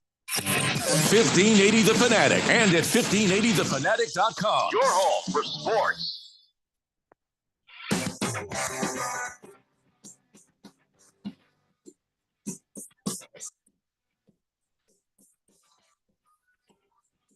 Hey, Blender here on 1580 The Fanatic. Swazman says, Jeffrey, in fantasy football, I'm really bad at finding rookies from the draft like Kareem Hunt a couple of years ago. You got anybody in mind? Oh, man, my brain hasn't even been thinking about that. I'll start looking at stuff. Usually, Keon would do a mock draft. And, well, now I don't know who our new guy is going to be by the time April whatever comes around. What is the draft? Late in April. That's all I know. Well, here's a hint. Whoever lands Ashton Genty, because he will be going in the first round. Sure. He's the obvious one that no matter where he lands, if you're drafting him in the first round, very rarely do you ever draft him just to hold him back. Well, and of course, Travis Hunter. If you grab him in fantasy football. No, actually, I would not. I would not. Why wouldn't you? Because he is insistent. If you've got a league where you actually, I mean, well, here's the question though: will he be a receiver or will he be a quarterback? That's where we're going. He is insistent that he will be playing in both positions. I would imagine if you're going to draft him, I would imagine if you're going to draft him, you're at least going to have packages where he does play because he projects to be much better at the cornerback position than he does wide receiver. That doesn't mean though that if he's one of your tremendous athletically gifted skill guys, that he might still pop in for a few wide receiver routes here and there. Does not mean that you want to, even though he will be touted highly and he projects highly in the draft, that does not correlate to production, at least as far as fantasy numbers. Reality, he'll be your wide receiver. No, he's going to be a cornerback. You think? Who highlights as a wide receiver? Mm-hmm. Yeah, I think so too. Then you can't trust that he'll be on the field enough. But no, especially not as a rookie. That's Travis Hunter. I thought he would have been a wide receiver. Now, to your point, Jeffrey, given his druthers, I'd imagine if he had to choose, I'm sure that he'd rather be a wide receiver. They get paid usually much higher, what I'm saying. That's higher than cornerbacks. But that doesn't mean that his talent, he is a shutdown, lockdown cornerback who's a really, really solid wide receiver. And I think in an ideal situation, if he's your number 3 wide receiver, you're golden. And he's a nice young gentleman too. Yeah, I would agree. That's very important, Randy. That's very important. Oh yeah.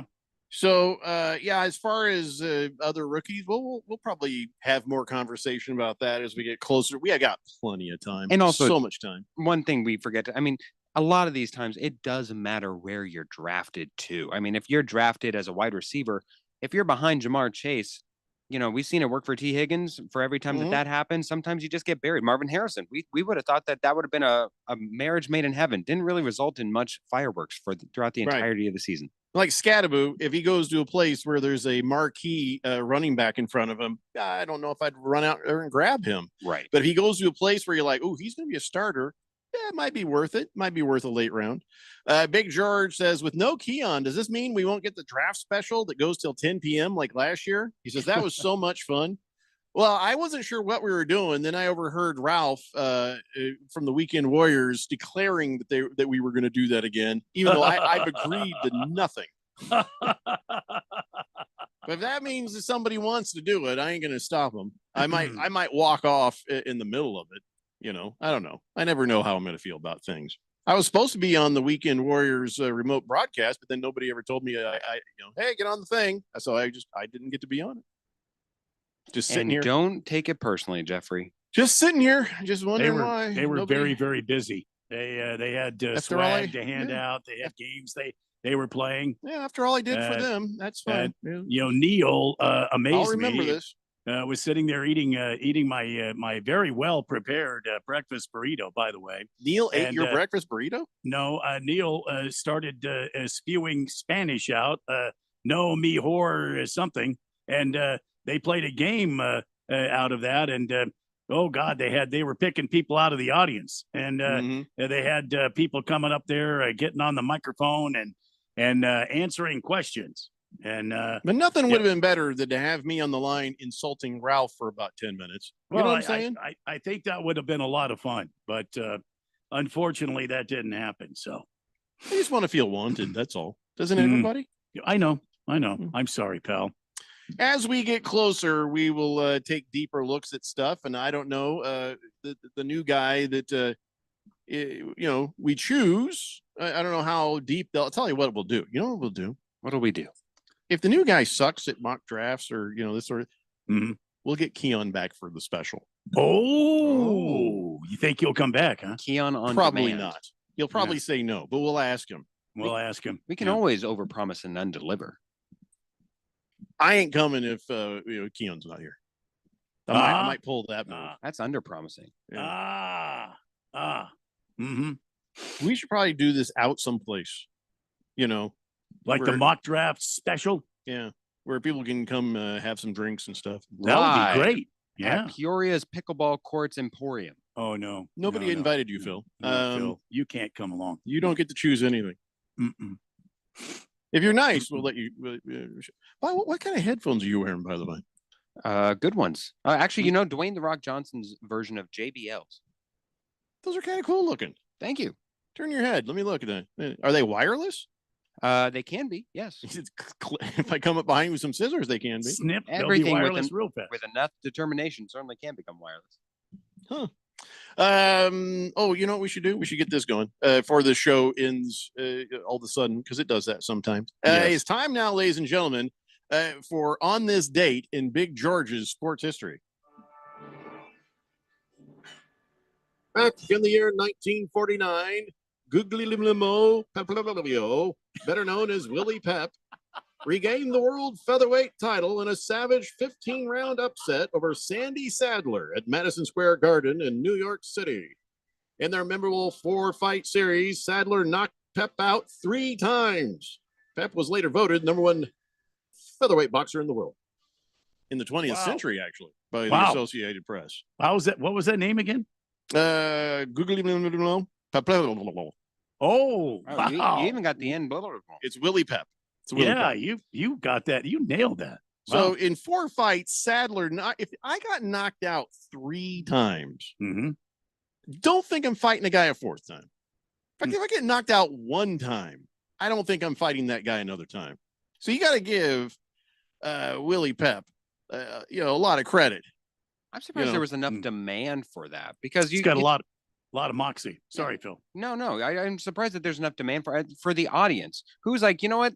Fourth time is the charm. It was so close the first 3 times. The guy got knocked out. It wasn't close. If you get knocked out, there was no closeness in the fight. The only closeness was the glove to your face and then your face to the mat. That's the closeness. But then Pep still got #1 featherweight boxer. So I feel like he got knocked out 3 times. And then by the time he got back to Sandy Sadler, Sandy's like, whatever, man. I'm so tired of knocking you out. Yeah, maybe he just got old. I don't know. Whatever the case, they voted him #1 featherweight boxer in the 20th century. So I guess he had to have been good the rest of the time. He wasn't getting knocked out by Sandy Sadler. I don't know. I wasn't there. No. King of Kitten says we should do a draft special at the Spot in Glendale. He says, nice and close to your house, Jeffrey. Yeah, not going to happen. It's actually not. Not doing that. Not we'll even find the remotely. middle. I always like to find a middle place. Look at Ralph. He does this Weekend Warrior show, and it's like a block from his house. It's like he doesn't figure. If you want to get more people there, you go to some centrally located place so everybody can come. You usually do Dave and Buster's, right? They usually do us right. Yeah, well, we did that for the fantasy football draft. Oh, yes. Oh, I'm open to going to some new places. Against the Spread says overpromising and underperforming. That's Gen Z's motto, isn't it, Phil? Wow. I'm not Gen Z. I'm millennial. Yeah, he's just barely though, right? No. I just turned 30. I just turned 31. Don't contradict me. Wow. I'm sorry. That was really rude. I mean, you that's come on very, this show, very Phil. Gen Z of you. Wow. Can you believe this guy? I can't. Tell me how old you are. Thank God he's only a fill-in. Jeez. Moist One says, hey, let's do the draft show at the candy store. What? And just make sure it's not the candy shop. You don't want to be taken there. Nor do you What want to is- lick any lollipops. What? I don't know. Swazman says, I'm sorry. That was a good show, Jeffrey and crew. Glad we talked about the NFL. Huh? You're sorry it was a good show? What are you talking about? Well, we're sorry that you listened, and thank you. Thank you for not listening. Big George says, hey, maybe the Suns will pull out a win tonight. A guy can dream, right? Come on, Big George. Come on, man. Just pour Wake your up, drink George. in your lap so you can call it a wet dream. Hey, man, I love the Suns. I'm pulling for the Suns. There's no way they're beating Memphis. A well-rested Memphis. No way. Against the Spread says Phil was quoting 50 Cent. He was. What? Yes, he was. When talking about the candy shop. When you were throwing out 50 cent lines? I was. I also appreciate that Phil's talking about himself in the third person. I talk about myself in the seventh person. Because I'm a seasoned broadcaster, damn it. That is deep. Deep impact there, Jeffrey. Swazman meant to say we had a good show. He says I just had a text problem. So there you go. Thanks, Swazman. We'll be back tomorrow at 3 p.m. It's the Daily Blender here on 1580, The Fanatic. Our daughter Jessie loves playing detective. A clue. But since we discovered she has sensitive skin,